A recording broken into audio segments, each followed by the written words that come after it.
आपादमूलिपर्यन्तं गुरूणाम् आकृतिं स्मरेत् तेन विघ्नाः प्रणश्यन्ति सिद्ध्यन्ति च मनोरथाः।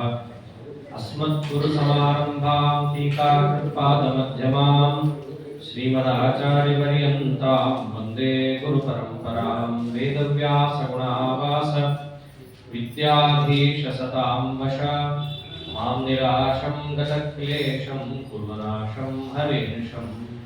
कृष्णाय वासुदेवाय हरये परमात्मने प्रणतक्लेशनाशाय गोविन्दाय नमो नमः। लक्ष्मीनारायणं नत्वा पूर्णबोधान् कुरुनपि श्रीकृष्णगीतायाः भाष्यार्थसङ्ग्रहम्। धर्मक्षेत्रे कुरुक्षेत्रे समवेतायुत्सवः मामकाः पाण्डवाश्चैव किमकुर्वत सञ्जय। अशोच्यानन्वशोचस्त्वं प्रज्ञावादांश्च भाषसे गतासून् अगतासूंश्च नानुशोचन्ति पण्डिताः। श्रीगुरुभ्यो नमः। हरि ओम्। ಸಾಮಾನ್ಯವಾಗಿ ಅರ್ಜುನರು ಅವಿವೇಕ ಮೂಲಕವಾಗಿ ಶೋಕವನ್ನು ಹೊಂದಿದ್ದಾರೆ ಅಂತ ಕೃಷ್ಣ ಪರಮಾತ್ಮ ತಿಳಿಸಿ, ದುಃಖವು ನಮಗೆ ಅಂಟಬಾರದು, ಅದಕ್ಕೋಸ್ಕರ ನಾವು ತಗೊಳ್ಳಬೇಕಾದ ಕ್ರಮಗಳೇನು, ಅದರಲ್ಲಿ ಪ್ರಧಾನವಾಗಿ ಯಾವ ಕೆಲಸವನ್ನು ನಾವು ಮಾಡಿದ್ರೆ ನಮಗೆ ದುಃಖ ಆಗಲ್ಲ ಅಂತ ಪ್ರಶ್ನೆಯನ್ನ ತಾನೇ ಹಾಕಿಕೊಂಡು ಉತ್ತರವನ್ನು ಕೊಟ್ಟದ್ದು ಬಹಳ ಸರಳ ಇದೆ. ಅರ್ಜುನ, ಅಭಿಮಾನವನ್ನು ಬಿಟ್ಟು ಸಾಕು. ನಿನಗೆ ವಿಷಯಕ್ಕೂ ಪದಾರ್ಥಕ್ಕೂ ಸಂಬಂಧವಾದಾಗಲೂ ದುಃಖ ಹತ್ತೋದಿಲ್ಲ. ಅನುಭವದಲ್ಲೂ ಕೂಡ ಇದೇ ಇರೋದು. ಆದ್ದರಿಂದ ಕೆಲಸವನ್ನ ಬಿಟ್ಟು ಓಡೋಗಿ ಆರಾಮಾಗಿರೋದು ಅಂತ ಒಂದು, ದುಃಖ ಇಲ್ಲದಿರುವಂತೆ ಮಾಡಿಕೊಳ್ಳೋದು ಅಂತ ಒಂದಾದರೆ, ಕೆಲಸವನ್ನ ಮಾಡಲೇಬೇಕು ಅಂತಹ ಕೆಲಸವನ್ನ ಮಾಡಬೇಕಾದರೆ ಬರುವ ದುಃಖವನ್ನ ನಮಗೆ ಅಂಟದಂತೆ ಮಾಡಿಕೊಳ್ಳೋದು ಅಂತಿದೆಯಲ್ಲ, ಇದು ಬಹಳ ಪ್ರಮುಖ. ಈ ದಾರಿಯಲ್ಲಿ ಹೋದಾಗ ಮಾತ್ರ ನಿನಗೆ ಮೋಕ್ಷ ಅನ್ನೋದು ಸಿದ್ಧವಾಗುತ್ತೆ. ಕೆಲಸವನ್ನು ಬಿಟ್ಟು ಹೋದರೆ ನಿನಗೆ ಯಾವತ್ತೂ ಕೂಡ ಮೋಕ್ಷ ಸಿಗಲ್ಲ. ಮಹಾಪುರುಷಾರ್ಥಕ್ಕೆ ಸಾಧನವಾಗಿದೆ ಈ ಅಭಿಮಾನ ತ್ಯಾಗ. ಹೀಗೆ ನೀನು ದುಃಖದಿಂದ ದೂರನಾಗಬೇಕೇ ಹೊರತು ಯುದ್ಧವನ್ನು ಬಿಟ್ಟು ಓಡೋಗಿ ದುಃಖದಿಂದ ದೂರನಾಗುವುದು ಸರಿಯಲ್ಲ. ಹೀಗೆ ಕೃಷ್ಣ ಪರಮಾತ್ಮ ತಿಳಿಸಿದ ಮೇಲೆ ಅರ್ಜುನನ ಎಷ್ಟೋ ಪ್ರಶ್ನೆಗಳಿದ್ವಲ್ಲ. ಯುದ್ಧವನ್ನು ಮಾಡಿದರೆ ಅದು ಕೇವಲ ದುರ್ಯೋಧನನ ವಿರುದ್ಧವಾಗಷ್ಟೇ ಆಗಲ್ಲ. ಎದುರಿಗೆ ಭೀಷ್ಮರು ಬರ್ತಾರೆ, ಅವರನ್ನು ಕೊಲ್ಲಬೇಕಾಗತ್ತೆ. ಭೀಷ್ಮರೊಬ್ಬರೇ ಬರ್ತಾರಾ? ಅವ್ರ ಎದುರಿಗೆ ಯಾವ ತಪ್ಪು ಮಾಡದ ನಿರಪರಾಧಿ ಸೈನಿಕರು ಎದುರಿಗೆ ಬರ್ತಾರೆ, ಅವರನ್ನು ಕೊಲ್ಲಬೇಕಾಗತ್ತೆ. ಅವರೆಲ್ಲರನ್ನೂ ಕೂಡ ಕೊಂದರೆ ಅದು ಕುಲಕ್ಷಯ, ಜಲಕ್ಷಯ. ಅದರಿಂದಾಗಿ ಅನೇಕ ನರಕಾದ್ಯನರ್ಥಗಳು ಅವರ ವಂಶಕ್ಕೂ ಕೂಡ ಆಗತ್ತೆ. ವರ್ಣಸಾಂಕರ್ಯಾದಿಗಳೆಲ್ಲ ಉಂಟಾಗಿ ಅದೆಲ್ಲದಕ್ಕೂ ಕಾರಣವಾದ ಈ ಯುದ್ಧವನ್ನು ಮಾಡಿದ ನಮಗೂ ಕೂಡ ನರಕಾದ್ಯನರ್ಥಗಳಾಗತ್ತಲ್ಲ ಕೃಷ್ಣ. ಹಾಗಾಗಿ ನಾವು ಯುದ್ಧ ಮಾಡಲ್ಲ ಅಂತ ಹಿಂದೆ ಕಾರಣ ಕೊಟ್ಟಿದ್ದಾರೆ. ಕೃಷ್ಣ ಅವನ ಎಲ್ಲಾ ಪ್ರಶ್ನೆಗಳನ್ನು ಕೂಡ ತಗೊಳ್ತಾ ಇದ್ದಾನೆ. ಅದರಲ್ಲಿ ಮೊದಲು ಇದೇ ಪ್ರಶ್ನೆಯನ್ನು ತಗೊಳ್ತಾನೆ. ಏನಪ್ಪಾ, ನೀನು ಯುದ್ಧವನ್ನು ಮಾಡಿದರೆ ಅದು ಮಹಾ ಪಾಪ ಕಾರ್ಯ, ಅದನ್ನ ಮಾಡೋದ್ರಿಂದ ನೀನು ನರಕಕ್ಕೆ ಹೋಗ್ತೀನಿ ಅಂತ ಅನ್ಕೊಂಡಿದ್ದೀಯಲ್ಲ, ಅದಕ್ಕೆ ಉತ್ತರ ಕೊಡ್ತೀನಿ ನೋಡು ಅಂತ ಕೊಡ್ತಾ ಇರುವಂತಹ ಉತ್ತರನೇ ನಾ ಸತೋ ವಿದ್ಯತೆ ಭಾವಃ ನಾ ಭಾವೋ ವಿದ್ಯತೆ ಸತಃ ಉಭಯೋರಪಿ ದೃಷ್ಟೋಂತಸ್ತ್ವನಯೋಸ್ತತ್ವದರ್ಶಿಭಿಃ. ಸೂತ್ರಪ್ರಾಯವಾದ ಶ್ಲೋಕ. ಕೃಷ್ಣ ಇಲ್ಲಿ ಯಾವ ಯಾವ ಶ್ಲೋಕಗಳನ್ನು ಹೇಳ್ತಾ ಇದ್ದಾನೋ ಅದು ಕೇವಲ ಅರ್ಜುನನಿಗೆ ಮಾತ್ರ ಸಂಬಂಧ ಪಡುವಂತಹ, ಅವರ ಸಮಸ್ಯೆಗೆ ಮಾತ್ರ ಉತ್ತರ ಕೊಡುವಂತಹ ಶ್ಲೋಕಗಳಲ್ಲ. ಸಮಸ್ತ ಜಗತ್ತಿಗೂ ಕೂಡ ಅವರವರ ಸಾಧನೆಯಲ್ಲಿ ಬರುವ ಅಡ್ಡಿಯನ್ನು ಪರಿಹಾರ ಮಾಡುವಂತಹ ಸಮಾಧಾನ ಸೂತ್ರಗಳನ್ನು ಕೃಷ್ಣ ಪರಮಾತ್ಮ ಹೇಳ್ತಾ ಇದ್ದಾನೆ. ನ ಅಸತಃ ವಿದ್ಯತೆ ಭಾವಃ ನ ಅಭಾವಃ ವಿದ್ಯತೆ ಸತಃ. ಸತ್ ಅಂತಂದ್ರೆ ಒಳ್ಳೆಯದು, ಅಸತ್ ಅಂತಂದ್ರೆ ಕೆಟ್ಟದ್ದು. ಅರ್ಜುನ, ಯಾವತ್ತಿಗೂ ಕೂಡ ಇದೊಂದು ನಿಯಮವನ್ನ ನಿನ್ನ ತಲೆಯಲ್ಲಿ ಇಟ್ಕೋ. ಅಸತ್ ಯಾವುದು ಒಳ್ಳೆಯದಲ್ಲವೋ ದುಷ್ಕರ್ಮವೋ, ಅದರಿಂದಾಗಿ ಯಾವತ್ತಿಗೂ ಕೂಡ ಭಾವ ಅಂತಂದ್ರೆ ಸುಖವು ನಿನಗೆ ನವಿದ್ಯತೆ ಇಲ್ಲ. ಅದರಂತೆ ಸತಃ ಸತ್ಕರ್ಮದಿಂದ ಅಭಾವ ನ ವಿದ್ಯತೆ, ದುಃಖ ಅನ್ನೋದು ಇರೋದಿಲ್ಲ. ಅಸತ್ಕರ್ಮದಿಂದ ಸುಖ ಇಲ್ಲ, ಸತ್ಕರ್ಮದಿಂದ ನಿನಗೆ ಯಾವತ್ತಿಗೂ ಕೂಡ ದುಃಖ ಬರೋದಿಲ್ಲ. ಇದು ಸತ್ಕರ್ಮ ಅಸತ್ಕರ್ಮ ಅಂತ ನಾವು ಹೇಗೆ ತಿಳ್ಕೊಳ್ಳೋದು? ಎಲ್ರಿಗೂ ಕೂಡ ಅದೇ ತಾನೇ ಇಲ್ಲಿ ಮೂಲ. ಅದಕ್ಕೆ ಪರಮಾತ್ಮ ಅಂತಾನೆ ಸತ್ಕರ್ಮ ಅಂದ್ರೆ ಅರ್ಥ ಇಷ್ಟೇ. ಸತ್ ಅಂತ ಯಾರು ಕರೀತಾರೆ? ಓಂ ತತ್ಸದತಿ ನಿರ್ದೇಶ. ಭಗವದ್ಗೀತೆಯಲ್ಲಿ ಕೃಷ್ಣನೇ ಹೇಳ್ತಾನೆ, ನೋಡು ಅರ್ಜುನ, ನನಗೆ ಪವಿತ್ರವಾದ 3 ಹೆಸರುಗಳು. ಓಂ ತತ್ ಸತ್. ಸತ್ ಅಂದ್ರೆ ಯಾರು? ನಾನೇ. ನನಗೆ ಸಂಬಂಧಪಟ್ಟಿದೆ ಅಂತಂದ್ರೆ ಆ ಕೆಲಸಗಳು ಸತ್ಕರ್ಮ. ನನಗೆ ಸಂಬಂಧ ಪಡಲಿಲ್ಲ ಅಂತಂದ್ರೆ ಅದು ಸತ್ಕರ್ಮ ಅಲ್ಲ, ಅಸತ್ಕರ್ಮ ಅಷ್ಟೇ. ಸರಳವಾದ ನಿರ್ವಚನವನ್ನು ಕೃಷ್ಣ ಕೊಡ್ತಾರೆ. ಪರಮಾತ್ಮನಿಗೆ ಸಂಬಂಧಪಟ್ಟಿದ್ದು ಅಂದ್ರೆ ಏನರ್ಥ? ಯಾವ ಕೆಲಸವನ್ನ ನಾವು ಇದು ಪರಮಾತ್ಮನಿಗೋಸ್ಕರ, ಪರಮಾತ್ಮನ ಪ್ರೀತಿಗೋಸ್ಕರ ಅಂತ ಮಾಡ್ತೀವೋ ಆ ಕೆಲಸ ಸತ್ಕರ್ಮ. ಆ ಉದ್ದೇಶ ಇಲ್ಲದೆ ನಮಗೆ ಬೇಕಾಗಿರುವ ಪದಾರ್ಥಗಳ ಉದ್ದೇಶದಿಂದ ಕೆಲಸ ಮಾಡಿದರೆ ಪರಮಾತ್ಮನ ಸಂಬಂಧ ಇಲ್ಲ. ಆದ್ದರಿಂದಾಗಿ ಅದಕ್ಕೇನಂತ ಕರಿಬೇಕು? ಅಸತ್ಕರ್ಮ. ಆದ್ದರಿಂದ ಅರ್ಜುನ, ನೀನು ಯುದ್ಧವನ್ನ ಒಂದು ಕರ್ಮ ಅಂತ ಮಾಡ್ತೀಯಲ್ಲ, ಅದನ್ನ ಹೇಗೆ ಮಾಡಬೇಕು ಗೊತ್ತೇನು? ಸತ್ಕರ್ಮ ಅಂತ ಮಾಡು, ವಿಷ್ಣು ಪ್ರೀತ್ಯರ್ಥಂ ಅಂತ ಮಾಡು. ಅವಾಗ ಅದು ಸತ್ಕರ್ಮ ಅಂತ ಆಗುತ್ತೆ. ಹೀಗೆ ನೀನು ಯುದ್ಧವನ್ನ ಮಾಡಿದಾಗ ನಾ ಸತೋ ವಿದ್ಯತೆ ಭಾವಃ ನಾ ಭಾವೋ ವಿದ್ಯತೆ ಸತಃ. ಒಂದು ವೇಳೆ ನನ್ನನ್ನ ಮರೆತು ನೀನು ಬರೀ ಬಿಲ್ಲುಗಾಡ ಬಿಟ್ಟು ಅವರನ್ನ ಕೊಲ್ಲೋದು, ಇದು ಒಂದು ಯುದ್ಧ, ಇದರಿಂದ ನಮಗೆ ರಾಜ್ಯ ಸಿಗುತ್ತೆ, ರಾಜ್ಯಕ್ಕೋಸ್ಕರ ಕರ್ಮ, ಸತ್ಕರ್ಮ ಆಗಲಿಲ್ಲ, ಅದು ಅಸತ್ಕರ್ಮ ಆಯಿತು. ಇದರಿಂದ ಖಂಡಿತವಾಗಿಯೂ ನೀನು ಹೇಳದಂತೆ ಶೋಕಾದಿಗಳು ಬಂದೇ ಬರುತ್ತೆ. ಇದು ಅಸತ್ಕರ್ಮ ಆದ್ದರಿಂದ ಇದಕ್ಕೆ ಭಾವ ಸುಖ ಅನ್ನುವ ಪ್ರಯೋಜನ ಖಂಡಿತ ಇಲ್ಲ. ಹಾಗೇನೆ ಒಂದು ವೇಳೆ ವಿಷ್ಣು ಪ್ರೀತ್ಯರ್ಥಂ ಅಂತ ನೀನು ಅದೇ ಕೆಲಸವನ್ನ ಮಾಡಿದರೆ ನಿನಗೆ ನರಕಾದ್ಯನರ್ಥಗಳು ಇಲ್ಲ. ಅದು ಒಂದೇ ಆಗಿತ್ತಲ್ಲ ಪ್ರಶ್ನೆ, ಈ ಯುದ್ಧವನ್ನ ಮಾಡಿದ್ರೆ ನನಗೆ ನರಕಾದ್ಯನರ್ಥಗಳಾಗತ್ತೆ ಅಂತ ಕೃಷ್ಣ ಅಂದ. ನನ್ನನ್ನ ಮರೆತು ನೀನೇನಾದ್ರೂ ಈ ಕೆಲಸ ಮಾಡಿದ್ರೆ ಖಂಡಿತ ಆಗತ್ತೆ. ಇಲ್ಲ, ಇದು ಕ್ಷತ್ರಿಯರಿಗೆ ವಿಹಿತವಾದ ಪರಮಧರ್ಮ, ನಾರಾಯಣ ದೊಡ್ಡ ತದರ್ಬಂಧ ನಿಗ್ರಹವಾದಂತಹ ಈ ಯುದ್ಧ ನನ್ನ ಕರ್ತವ್ಯ, ವಿಷ್ಣು ಪ್ರೀತ್ಯರ್ಥವಾಗಿ ನನ್ನಿಂದ ಅವಶ್ಯ ಅನುಷ್ಠೇಯ ಅನ್ನೋದು ನಿನ್ನ ಬುದ್ಧಿಯಲ್ಲಿತ್ತು. ನೀ ಕೆಲಸ ಮಾಡಿದರೆ ಇದು ಸತ್ಕರ್ಮ ಅಂತಾಗಿ ನಿನಗೆ ಯಾವುದೇ ರೀತಿಯಾದಂತಹ ಅಭಾವ, ಸುಖವಿಲ್ಲದ ಸ್ಥಿತಿ, ಅರ್ಥಾತ್ ದುಃಖ, ನರಕಾದ್ಯನರ್ಥಗಳು ಸರ್ವಥಾ ನಿಂಗಿಲ್ಲ. ಎಷ್ಟು ಪರಮಾತ್ಮ ಕೊಡ್ತಾ ಇದ್ದಾನೆ. ಇವೆಲ್ಲ ನಾವು ಕೂಡ ಒಂದು ಶಿಕ್ಷಣನೇ. ನಾವು ಕೂಡ ಕೆಲಸ ಮಾಡ್ತಾನೆ ಇರ್ತೀವಿ, ವ್ರತ ನಿಯಮಾನುಷ್ಠಾನ ಅಂತ ಮಾಡ್ತೀವಿ. ಇದೆಲ್ಲ ಮೇಲ್ನೋಟಕ್ಕೆ ಸತ್ಕರ್ಮಗಳೇ, ಅರ್ಥಾತ್ ವಿಷ್ಣು ಪ್ರೀತಿಗೋಸ್ಕರವೇ ನಮಗೆ ಹಿರಿಯರು ಶ್ರುತಿ ಸ್ಮೃತಿಗಳು ಹಾಕಿಕೊಟ್ಟಂತಹ ಕರ್ಮಗಳು. ನಾವು ಅದನ್ನ ಮರೆತು ಮಾಡಿದರೆ ಅದೇ ಕೆಲಸಗಳು ಮೋಚನಕ್ಕೆ ಕಾರಣವಾಗಬೇಕಾದದ್ದು ನಮ್ಮ ದುಃಖಕ್ಕೆ ಕಾರಣವಾಗುತ್ತೆ. ಅದೇ ಒಂದು ವೇಳೆ ನಾವು ಸಾಮಾನ್ಯವಾಗಿ ಮನೆ ಕೆಲಸಗಳನ್ನೇ ಮಾಡ್ತೀವಿ, ಕಸ ಗುಡಿಸೋದು, ಒರೆಸೋದು, ಪರಿಮಾರ್ಜನ, ಗೃಹಮಾರ್ಜನ ಮುಂತಾದವುಗಳನ್ನು ಮಾಡ್ತೀವಲ್ಲ, ಅದೇ ಕೆಲಸ ಮಾಡಬೇಕಾದ್ರೆ ಒಂದು ವೇಳೆ ಭಗವಂತನ ಸ್ಮರಣೆ ಬಂದಲ್ಲಿ ಅವನ ಪ್ರೀತಿಗೋಸ್ಕರ ನಾವು ಮಾಡ್ತೀವಿ. ಈ ಮನೆ ಯಾಕೆ ಕಸ ಗುಡಿಸ್ಬೇಕು? ಧೂಳು ಇರಬಾರ್ದು, ಅಲ್ಲಿ ಗುಡಿಸ್ಬೇಕು ಅಲ್ಲ, ಪರಮಾತ್ಮನ ಪ್ರೀತಿಗೋಸ್ಕರ ಗುಡಿಸ್ಬೇಕು. ನಾವ್ ಯಾಕೆ ಇಲ್ಲಿಂದ ನಾವು ಉಪನ್ಯಾಸ ಕೇಳಕ್ ಹೋಗ್ಬೇಕು? ಟೈಮ್ ಪಾಸ್ ಆಗತ್ತೆ ಅಲ್ಲ, ಪರಮಾತ್ಮನ ಪ್ರೀತಿ ಆಗತ್ತೆ, ಅದಕ್ಕೆ ಹೋಗಬೇಕು. ಒಟ್ಟಿನಲ್ಲಿ ನೀವು ಮಾಡೋ ಕೆಲಸಕ್ಕೆ ಪರಮಾತ್ಮನ ಸಂಬಂಧ ಹತ್ತುತ್ತಾ ಅದು ಸತ್ಕರ್ಮ. ಅದನ್ನು ನೀವು ಮಾಡಿದ್ರೆ ಸಾಕು, ನಿಮಗೆ ಖಂಡಿತ ಪರಮಾತ್ಮ ಅನರ್ಥವನ್ನು ಉಂಟು ಮಾಡಲ್ಲ.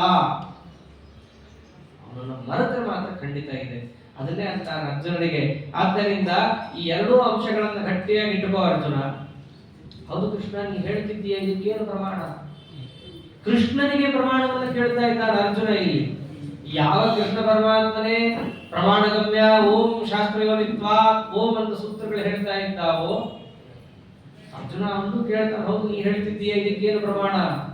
ನಮ್ಮ ಸಂಸ್ಕೃತಿಯ ಹಿರಿಮೆ ಇದೇನೆ, ಎಲ್ಲರನ್ನೂ ಕೂಡ ಪ್ರಶ್ನೆ ಮಾಡಬಹುದು, ಆದರೆ ಗೌರವದಿಂದ ಉತ್ತರವನ್ನು ಕೂಡ ನಾವು ಅವಶ್ಯವಾಗಿಯೂ ಪಡೆದುಕೊಳ್ಳಬಹುದು. ಅಥಾತೋ ಬ್ರಹ್ಮ ಜಿಜ್ಞಾಸಾ ಸೂತ್ರಗಳು ಯಾಕೆ ಬಂದು? ವೇದವ್ಯಾಸ ದೇವರೇ ಬರ್ಕೊಟ್ರು, ದೇವರ ಬಗ್ಗೆ ನೀವು ಜಿಜ್ಞಾಸೆ ಮಾಡ್ರಿ ಅಂತ ಬರ್ಕೊಟ್ಟದ್ದು. ಇದು ನಮ್ಮ ಸಂಸ್ಕೃತಿಯಲ್ಲಿ, ಬೇರೆಯವ್ರ ಸಂಸ್ಕೃತಿಯಲ್ಲಿ ಪ್ರಶ್ನೆ ಮಾಡಿದ್ರೆ ಏನಿಲ್ಲ, ಸರ್ಕಂಸೈಸುದಾ ಗೋವಿಂದ. ನಮ್ಮಲ್ಲೇ ಇಷ್ಟೆಲ್ಲ ಜಿಜ್ಞಾಸೆ ಮಾಡಬೇಕು ಅಂತಾರೆ.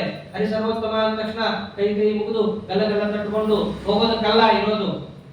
ಇದು ಶ್ರವಣ, ಅದೊಂದು ಮೆಟ್ಲು. ಅದಾದ ಮೇಲೆ ಮನನ ಅಂತ ಇದೆ. ಮನನ ಅಂದ್ರೇನು? ಯುಕ್ತ್ಯನುಸಂಧಾನ ಮನನಂ. ಕೇಳಿದ ವಿಷಯಕ್ಕೆ ಯಾರಾದರೂ ಕೂಡ ಪ್ರಶ್ನೆ ಮಾಡಿದಲ್ಲಿ, ಯಾರಾದರೂ ಏನು ಮಾಡೋದಕ್ಕಾಗಿಲ್ಲ, ತಮಗೆ ಬರಬಹುದಲ್ಲ ಪ್ರಶ್ನೆ. ಆ ಪ್ರಶ್ನೆಗಳನ್ನ ತಾನು ಸದ್ಯುಕ್ತಿಗಳಿಂದ ಪರಿಹಾರ ಮಾಡಿಕೊಳ್ಳುವ ಒಂದು ಘಟ್ಟ ಇದೆಯಲ್ಲ, ಅದನ್ನು ಮನನ ಅಂತಾರೆ. ಎಲ್ಲರೂ ಕೂಡ ಇಂದಲ್ಲ ನಾಳೆ ಮೋಕ್ಷಕ್ಕೆ ಹೋಗಬೇಕಂದ್ರೆ ಇದನ್ನು ಮಾಡಲೇಬೇಕು. ಯಾಕೆ? ಶ್ರುತಿ ಹೇಳ್ತಾ ಇದೆ, ಆತ್ಮಾವಾರೇ ದ್ರಷ್ಟವ್ಯ. ಮೋಕ್ಷಕ್ಕೆ ಹೋಗ್ಬೇಕಂದ್ರೆ ಪರಮಾತ್ಮನ ಸಾಕ್ಷಾತ್ಕಾರ ಆಗ್ಲೇಬೇಕು. ಅದಕ್ಕೇನು ಮಾಡಬೇಕು? ಮೊದಲನೇ ಹಂತ ಶ್ರೋತವ್ಯ. ಅವನ ಬಗ್ಗೆ ಶ್ರದ್ಧಾ ಭಕ್ತಿಯಿಂದ ಗುರುಗಳ ಉಪಸಂತಿ ಪೂರ್ವಕವಾಗಿ ಅವನ ವಿಚಾರಗಳನ್ನು ಕಿವಿಯಾರೆ ಕೇಳಬೇಕು ಮೊದಲು. ಆಮೇಲೆ ಮಂತವ್ಯ. ಆಮೇಲೆ ಕೇಳಿದ್ದ ತತ್ವಗಳನ್ನ ಯುಕ್ತಿಗಳಿಂದ ದೃಢೀಕರಿಸಿಕೊಳ್ಳಬೇಕು. ಬಂದ ಅಜ್ಞಾನವನ್ನು ಪರಿಹಾರ ಮಾಡ್ಕೋಬೇಕು. ಹೀಗೆ ನಮಗೆ ಮನಸ್ಸಿನಲ್ಲಿ ತತ್ವ ಎಂಬುದು ನಿಶ್ಚಿತವಾದ ಮೇಲೆ ನಿಧಿಧ್ಯಾಸಿತವ್ಯ. ಅದರ ಬಗ್ಗೆ ನೀವು ಧ್ಯಾನ ಮಾಡಬೇಕು. ಹೀಗೇನೋ ಕಣ್ಮುಚ್ಕೊಂಡು ಮಾಡ್ತೀವಲ್ಲ, ಅದೆಲ್ಲ ಧ್ಯಾನವೇ ಅಲ್ಲ, ಅದು ನಿದ್ದೆ. ಹೌದು, ಒಂದು ಧ್ಯಾನ ಇದೆ. ಏನು? ಮಾನಸ ವಾಸನಾಮಯವಾದ ರೂಪವನ್ನ ಚಿಂತನೆ ಮಾಡುತ್ತಾ ಆ ರೂಪವನ್ನ ನಡೀತಾ ಮಂತ್ರವನ್ನ ಜಪ ಮಾಡೋದು ಒಂದಿದೆ. ಆದರೆ ಇದನ್ನ ನಿಧಿಧ್ಯಾಸನ ಅಂತ ಕರೆದಿಲ್ಲ. ಯಾವ ತತ್ವವನ್ನ ನಾವು ಮಾನಸ ವಾಸನಾಮಯವಾಗಿ ನೆನಪು ಮಾಡಿಕೊಳ್ತೀವೋ ಅದರ ಬಗ್ಗೆ ನಮಗೆ ಕಿಂಚಿತ್ತು ಲವಲೇಶವಾದ ಸ್ವಸ್ವಯೋಗ್ಯತಾನುಸಾರವಾದ ಅಜ್ಞಾನ ನಿವೃತ್ತಿಯಾಗಿ ಜ್ಞಾನ ಇದ್ದರೆ ಅದು ಧ್ಯಾನ. ಸ್ವಸ್ವಯೋಗ್ಯತಾನುಸಾರನಾದ್ರೂ ಮಾಡ್ಕೋಬೇಕಲ್ಲ. ಬ್ರಹ್ಮದೇವರಿಗಿರೋಷ್ಟೊಂದು ಸರ್ವಥಾ ಆಗಲ್ಲ. ಇದು ನಿಜವಾದ ಧ್ಯಾನ. ಹೀಗೆ ನಾವು ಸಾಧನೆ ಮಾಡಬೇಕು. ಆದ್ದರಿಂದ ಈ ಯುಕ್ತಿಯನುಸಂಧಾನಾದಿಗಳ ಇಲ್ಲದೆ ನಾವು ಸಾಧನೆ ಮಾಡ್ತೀವಿ ಅಂದ್ರೆ ಆಗಲ್ಲ. ಆದ್ದರಿಂದ ಎಲ್ಲರ ಬಗ್ಗೆಯೂ ಕೂಡ ನಾವು ಪ್ರಶ್ನೆ ಮಾಡಿ ವಿಚಾರ ಮಾಡಿ ತಿಳ್ಕೊಳ್ಬಹುದು. ಗೊತ್ತಿದ್ದರ ಬಗ್ಗೆ ಮಾಡತಕ್ಕದಲ್ಲ, ಅದೊಂದು ವಿಷಯ. ಸುಮ್ಮನೆ ಚಟಕ್ಕೆ ಪ್ರಶ್ನೆ ಅಲ್ಲ, ನಿಶ್ಚಯ ಮಾಡಿಕೊಳ್ಳೋದಕ್ಕೆ ಮಾಡಬೇಕು ಅನ್ನೋದನ್ನು ತಿಳಿಸ್ತಾ ಇದ್ದಾನೆ ಇಲ್ಲಿ. ಅರ್ಜುನನು ಕೂಡ ದೇವರೇ ಈ ಮಾತನ್ನು ಹೇಳಿದ್ರು, ಇದಕ್ಕೇನು ಪ್ರಮಾಣ ಕೃಷ್ಣ ಅಂತ ಕೇಳಿದ್ರೆ ಮುಂದಲ್ಲ, ಉಭಯೋರಪಿ ದೃಷ್ಟೋಂತ ಸ್ವನಯೋಸ್ತತ್ವದರ್ಶಿಭಿ. ಸಂಪ್ರದಾಯನೇ ಪ್ರಮಾಣ ಅಂತ ಕೊಡ್ತಾನೆ ಕೃಷ್ಣ. ತತ್ವದರ್ಶಿಭಿ, ಯಾರು ತತ್ವವನ್ನ ಬಲ್ಲವರಲ್ಲ ಕಂಡಿದ್ದಾರೋ, ಯಾರು ಅಪರೋಕ್ಷ ಜ್ಞಾನಿಗಳಿದ್ದಾರೋ ಅವರ ಪರಂಪರೆಯನ್ನು ಸುಮ್ಮನೆ ಒಮ್ಮೆ ಗಮನಿಸುವ ಅರ್ಜುನ. ನಿನಗೆ ನಾ ಹೇಳಿದ ಈ ಎರಡೂ ಅಂಶಗಳು ಕೂಡ ಮನಸ್ಸಿನಲ್ಲಿ ಗಟ್ಟಿಯಾಗಿ ಉಳಿಯುತ್ತೆ. ಅಂತಹ ಅಂತದ ನಿರ್ಣಯ, ಈ ಎರಡೂ ವಿಷಯಕ್ಕೆ ಸಂಬಂಧಪಟ್ಟಂತಹ ನಿರ್ಣಯ ಯಾರಿಂದ ಕೊಡಲ್ಪಟ್ಟಿದೆ? ಅಪರೋಕ್ಷ ಜ್ಞಾನಿಗಳಿಂದ ಕೊಡಲ್ಪಟ್ಟಿದೆ. ಶಿಷ್ಟಾಚಾರವೇ ನಾನು ಹೇಳಿದ ಅಂಶಕ್ಕೆ ಪ್ರಮಾಣ ಅಂತಂತಾರೆ ಕೃಷ್ಣ. ನಮ್ಮಲ್ಲಿ ಎಷ್ಟು ಪ್ರಮಾಣ, ಸಂಪ್ರದಾಯಕ್ಕೆ ಎಷ್ಟು ಪ್ರಾಮಾಣ್ಯ ಇದೆ ನೋಡೋದಕ್ಕೆ ರಾಯರಂತಾರೆ, ವೇದೋಕ್ತ ತದನುಕ್ತ ಭಾರತೋಕ್ತ ತದನುಕ್ತ ಸಂಪ್ರದಾಯಾಗತ ಅಂತಂತಾರೆ. ಎಷ್ಟೋ ವಿಷಯಗಳು ವೇದದಲ್ಲಿ ಹೇಳಿವೆ. ವೇದದಲ್ಲೂ ಇಲ್ಲದೆ ಇರೋದು ಭಾರತದಲ್ಲಿದೆ, ಭಾರತದಲ್ಲೂ ಇಲ್ಲದೆ ಇರೋದು ಎಲ್ಲಿದೆ? ಸಂಪ್ರದಾಯದಲ್ಲಿ ಬಂದಿರುತ್ತೆ. ಸಂಪ್ರದಾಯಕ್ಕೆ ಬಹಳ ಪ್ರಾಮಾಣ್ಯ ಇದೆ. ನಾವು ಸಂಪ್ರದಾಯ ಮೀರಿ ಹೋಗ್ತೀವಿ ಅಂತಂದ್ರೆ ಆಗಲ್ಲ, ತಪ್ಪದು. ಹಿಂದೆ ಕೃಷ್ಣ ಅದನ್ನು ಕೂಡ ಬೈದಿದ್ದಾನೆ. ಅನಾರ್ಯ ದುಷ್ಟಂ ಅಸ್ವರ್ಗ್ಯಂ ಅಕೀರ್ತಿಕರಂ ಅರ್ಜುನ ಅಂತ ಸ್ವಯಂ ಸಂಪ್ರದಾಯವನ್ನು ಮೀರಿದ್ರೆ ಅದು ಮಹಾ ಕಷ್ಟಲ ಅಂತ ಬೈದಿದ್ದಾನೆ ಹಿಂದೆ. ಆದ್ದರಿಂದ ಸಂಪ್ರದಾಯ ಬಹಳ ದೊಡ್ಡ ಪ್ರಮಾಣ. ಅದರಿಂದ ಬೇಕಾದ್ರೆ ನೋಡಿ ತಿಳ್ಕೋ, ಒಳ್ಳೆಯ ಕೆಲಸಕ್ಕೆ ಯಾವತ್ತೂ ಕೂಡ ದುಃಖ ಅನ್ನೋದು ಫಲ ಅಲ್ಲ, ಕೆಟ್ಟ ಕೆಲಸಕ್ಕಂತೂ ಸರ್ವಥಾ ಅದಕ್ಕೆ ಸುಖ ಅನ್ನೋದು ಸಿಗಲ್ಲ. ಆದ್ದರಿಂದ ನಾನು ಮಾಡುವ ಕೆಲಸದಿಂದ ನರಕಾದ್ಯನರ್ಥಗಳಾಗುತ್ತೆ ಅಂತ ಅನ್ಕೊಂಡ್ರೆ ಅದು ತಪ್ಪು. ಹೀಗೆ ಮೊದಲು ಕೃಷ್ಣ ತಿಳಿಸ್ತಾ ಇದ್ದಾನೆ. ಹೀಗೆ ತಿಳಿಸಿದಾಗ ನಮಗೇನು ಅನ್ನಿಸ್ತು? ಪರಮಾತ್ಮನಿಗೋಸ್ಕರ ಯುದ್ಧ ಮಾಡಿದ್ರೆ ಅದು ಸತ್ಕರ್ಮ ಅಂತ ಕರೆಸ್ಕೊಂಡು ಅದರಿಂದ ನಮಗೆ ನರಕಾದ್ಯನರ್ಥಗಳಾಗಲ್ಲ. ಪ್ರಶ್ನೆ ಬರುತ್ತಲ್ಲ, ಅದೇನದು? ಪರಮಾತ್ಮನನ್ನ ನೆನೆಸ್ಕೊಂಡ್ರೆ ಮಾಡಿದ್ರೆ ಮಾತ್ರ ಜೀವನು ಪರಮಾತ್ಮನು ಒಂದೇ. ಯಾಕೆಂದ್ರೆ ಹಿಂದೆ ಪರಮಾತ್ಮ ತನ್ನ ದೃಷ್ಟಾಂತವನ್ನೇ ಕೊಟ್ಟುಕೊಂಡು ಜೀವನಿಗೆ ನಿತ್ಯತ್ವ ಹೇಳಿದ್ದ. ಹಿಂದೆ ಎಲ್ಲ ಅದೇ ತಾನೇ ಬಂದದ್ದು. ಜೀವನೆಲ್ಲರೂ ನಿತ್ಯರಪ್ಪ, ಹೇಗೆ ನಿತ್ಯ? ನಾನೇ ನಿತ್ಯನೋ ಹಂಗೆ ಅವರು ನಿತ್ಯರು. ಅಂದ್ರೆ ನೀನು ಜೀವನು ಇಬ್ರು ಕೂಡ ನಿತ್ಯರೇ. ಒಂದರ್ಥದಲ್ಲಿ ಇಬ್ರು ಕೂಡ ನಿತ್ಯರಾದ್ದರಿಂದ ಎಲ್ಲಾ ಕಾಲದಲ್ಲಿ ಎಲ್ಲರೂ ಇದ್ದು ಸಮಾನತೆ ಆಗಿದ್ದಾಗ ನಿನ್ನ ಪ್ರೀತಿಗೆ ಯಾಕೆ ಮಾಡಬೇಕು? ನಮಗೋಸ್ಕರ ನಾವು ಯಾಕೆ ಕೆಲಸ ಮಾಡಬಾರ್ದು? ಇದೊಂದು ಇದೆಯಲ್ಲ ಈಗಿನ ಕಾಲದಲ್ಲಿ. ಕೆಲಸ ಯಾರಿಗೋಸ್ಕರ ಮಾಡಬೇಕು? ನಮಗೋಸ್ಕರ ಮಾಡಬೇಕು. ಈಗೆಲ್ಲ ಆಧುನಿಕವಾಗಿ ಆ ಶಬ್ದಗಳೆಲ್ಲ ಪ್ರಯೋಗ ಆಗುತ್ತಲ್ಲ. ಅದೇನು ಹೊಸದಲ್ಲ, ಅರ್ಜುನನ ಕಾಲದಲ್ಲೂ ಅದೇ ಹಾಕೊಂಡ. ಯಾರಿಗೋಸ್ಕರ ಮಾಡಬೇಕು? ದೇವರಿಗೋಸ್ಕರ. ಯಾಕೆ ಮಾಡಬೇಕು? ಏನಿದೆ ದೇವರಲ್ಲಿ ಅಂತಹ ವೈಶಿಷ್ಟ್ಯ? ದೇವರಿಗೋಸ್ಕರನೇ ಯಾಕೆ ಮಾಡಬೇಕು? ನಮಗೋಸ್ಕರ ಯಾಕೆ ಮಾಡಬಾರದು? ವ್ಯತ್ಯಾಸ ಇದೆ ಅರ್ಜುನ. ಏನು ಗೊತ್ತೇನು? ಅವಿನಾಶಿತು ತದ್ವಿದ್ಧಿ ಏನ ಸರ್ವಮಿದಂ ತತಂ ವಿನಾಶಮವ್ಯಯಸ್ಯಾಸ್ಯ ನ ಕಶ್ಚಿತ್ ಕರ್ತುಮರ್ಹತಿ. ದೇವರಲ್ಲಿ ಏನು ವೈಶಿಷ್ಟ್ಯ ಇದೆ ಅಂತ ಕೇಳುತ್ತೀಯಾ? ಹೇಳ್ತೀನಿ ನೋಡು. ಅವ್ರು ಹೇಗಿದ್ದಾನೆ? ಅವಿನಾಶಿತು ತದ್ವಿದ್ಧಿ. ನೋಡಿ, ಯಾವತ್ತಿದ್ರು ನೀನು ಯಾರಿಗೋಸ್ಕರ ಮಾಡ್ತಿದ್ದೀಯೋ ಆ ವ್ಯಕ್ತಿ ಫಲ ಸಿಗೋ ತನಕ ಇರಬೇಕು. ಅಂದ್ರೆ ಅದಕ್ಕೊಂದು ಸಾರ್ಥಕ್ಯ, ಅದಕ್ಕೋಸ್ಕರ ಮಾಡಿದೆ ಅಂತ. ಅವರೇ ಇರಲಿಲ್ಲ ಅಂತಂದ್ರೆ ನೀನು ಮಾಡಿದ್ದಕ್ಕೆ ಪ್ರಯೋಜನವೇ ಇಲ್ಲ. ಇಲ್ಲಿ ಜೀವನಿಗೂ ಈಶ್ವರನಿಗೂ ನಾವು ಸ್ವಲ್ಪ ತಾಳೆ ಹಾಕಿ ನೋಡಿದ್ರೆ, ಈಶ್ವರ ಹೇಗಿದ್ದಾನೆ ಗೊತ್ತೇನು? ಅವಿನಾಶಿತು ತದ್ವಿದ್ಧಿ. ಅವನಿಗೆ ನಾಶವೇ ಇಲ್ಲ, ಅವನು ಹಾಗಿದ್ದಾನೆ. ನಾಶ 4 ಥರ ವಸ್ತುತಃ. ಅದು ಯಾವುದು ಅಂತಂದ್ರೆ ಅನಿತ್ಯತ್ವ, ದುಃಖ ಹಾನಿ, ಅಪೂರ್ಣತಾ, ದೇಹ ಹಾನಿ ಅಂತ. ಅನಿತ್ಯತ್ವ, ದೇಹ ಹಾನಿ, ದುಃಖ ಪ್ರಾಪ್ತಿ, ಅಪೂರ್ಣತಾ, ನಾಶಶ್ಚತುರ್ವಿಧ ಪ್ರೋಕ್ತಃ ಅಂತ. ಒಂದು ಸ್ವರೂಪತಃ ನಾಶವಾಗುವುದು, ಇದೊಂದು ನಾಶ. ಇನ್ನೊಂದು ದೇಹ ಬಿದ್ದು ಹೋಗೋದು, ಇದೊಂದು ನಾಶ. ಇನ್ನೊಂದು ದುಃಖವನ್ನು ಹೊಂದೋದು, ಇದೊಂದು ನಾಶ. ಇದೆಲ್ಲ ಅನುಭವದಲ್ಲಿದೆ. ರಾಯರು ತೋರಿಸ್ಕೊಡ್ತಾರೆ. ತುಂಬಾ ಅವಮಾನ ಆದರೆ ಏನಂತ ಅವನು? ನಾನು ಬದುಕಿದ್ದು ಸತ್ತ ಹಾಗೆ ಅಂತಂತಾರೆ. ಅತ್ಯಂತ ದುಃಖವಾದರೆ ಅದನ್ನೇನಂತ ಕರೀತಾರೆ? ನಾಶ ಅಂತಾನೆ ಕರೀತಾರೆ. ಇನ್ನೊಂದು ಅಪೂರ್ಣತೆ, ಅದು ಒಂದು ರೀತಿಯಾದ ನಾಶ. ಬಟ್ 4 ತರಹದ ನಾಶ ಇದೆ. ಆದ್ರೆ ದೇವರು ಹೇಗಿದ್ದಾರೆ ಗೊತ್ತೇನೋ? ಅವಿನಾಶಿತು ತದ್ವಿದ್ಧಿ. ಅವನಿಗೆ ಯಾವ ತರಹದ ನಾಶವೂ ಇಲ್ಲ, 4 ತರಹದ್ದಿಲ್ಲ. ಅಲ್ಲೂ ಒಂದು ಸ್ವಾರಸ್ಯ ಗಮನಿಸಬೇಕು ಕೃಷ್ಣ. ಅಲ್ಲಿ ಅವಿನಾಶವಾನ್ ಅನ್ನಲ್ಲ, ಅವಿನಾಶ ಉಳ್ಳವನು ಅಂತ ಅನ್ನಲ್ಲ, ಅವಿನಾಶಿ ಅಂತ. ಇವೆಲ್ಲ ಸಂಸ್ಕೃತ ನೋಡಿದಾಗ ಅದರದ್ದು ವೈಭವ ಗೊತ್ತಾಗತ್ತೆ. ಈ ಅವಿನಾಶಿ ಅಂತ ಯಾವಾಗ ಬಳಸ್ತಾರೆ ಗೊತ್ತೇನೋ? ಅದು ಅವನ ಸ್ವಭಾವ ಆಗಿದ್ರೆ ಬಳಸ್ತಾರೆ. ಅವಿನಾಶಿ ಅಂತಂದ್ರೆ ವಿನಾಶವಿಲ್ಲದಿರುವುದು ಅವನ ಸ್ವಭಾವ. 4 ತರಹದ ನಾಶ ಇಲ್ಲದೆ ಇರೋದು ಒಂದು ಸ್ವಭಾವ. ಕೆಲವೊಮ್ಮೆ ಅವನಿಗೆ ಇವತ್ತು ಅದು ಇಲ್ಲದೆ ಇರಬಹುದು, ಮತ್ತೊಂದು ಕಾಲದಲ್ಲಿ ಆ ಅವಿನಾಶತ್ವ ಪ್ರಾಪ್ತವಾಗಬಹುದಲ್ಲ. ದೇವರ ಹಂಗಲ್ಲ. ಈ 4 ತರಹದ ನಾಶ ಅವನಿಗೆ ಇಲ್ಲ ಅನ್ನೋದು ಅವನ ಸ್ವಭಾವ. ಅದ್ರ ಜೀವನಿಗೆ ಹಂಗಲ್ಲ. ಜೀವ ಯದ್ಯಪಿ ಅವನಿಗೆ ಮೋಕ್ಷಕ್ಕೆ ಹೋದಾಗ ಅವನಿಗೆ ದುಃಖ ಪ್ರಾಪ್ತಿ ಇಲ್ಲ, ಸ್ವಸ್ವಯೋಗ್ಯತಾನುಸಾರೇಣ ಪೂರ್ಣತ್ವ ಇರಬಹುದು, ದೇಹ ಹಾನಿ ಅನ್ನೋದು ಅವನಿಗಿಲ್ಲ. ಯಾಕೆ? ಮುಕ್ತಿಯಲ್ಲಿರುವ ದೇಹ ಅನ್ನೋದು ನಿತ್ಯ. ಆದರೂ ಅವನ ಅವಿನಾಶಿ ಅಲ್ಲ, ಆ ಸ್ವಭಾವ ಉಳ್ಳವನಲ್ಲ. ಯಾಕೆಂದ್ರೆ ಸಂಸಾರಕ್ಕೆ ಬಂದಾಗ ನಾಶ ಎಲ್ಲ ಬರುತ್ತೆ. ಯಾವ ಕಾಲದಲ್ಲೂ ಯಾವ ದೇಶದಲ್ಲೂ ಅವನಿಗೆ ನಾಶವಿಲ್ಲ ಅನ್ನೋ ಅವಸ್ಥೆ ಇರೋದು ಯಾರಿಗೆ ಅಂತಂದ್ರೆ ಅದು ಒಬ್ಬನಿಗೇನೆ. ಅದಕ್ಕೆ ಕೃಷ್ಣ ಅಂದ ತತ್, ಆ ಪರಬ್ರಹ್ಮ ಇದ್ದಾರಲ್ಲ, ಅವಿನಾಶಿತು ತದ್ವಿದ್ಧಿ.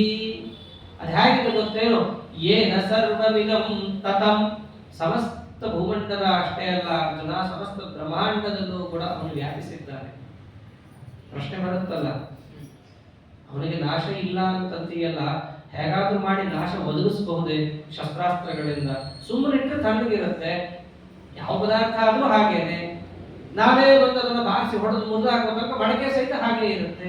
ದೇವರು ಹಂಗಲ್ಲ. ಅವನು ನೀನು ಮಾಡಬೇಕು ಅನ್ಕೊಂಡ್ರು ಮಾಡಕ್ ಆಗಲ್ಲ. ವಿನಾಶಂ ಅವ್ಯಯಸ್ಯಾಸ್ಯ ನ ಕಶ್ಚಿತ್ ಕರ್ತುಮರ್ಹತಿ. ಇವನ ವಿನಾಶವನ್ನ ಯಾರಿಗೂ ಯಾವ ಕಾಲದಲ್ಲೂ ಕೂಡ ಮಾಡಲಿಕ್ಕೆ ಸಾಧ್ಯವೇ ಇಲ್ಲ.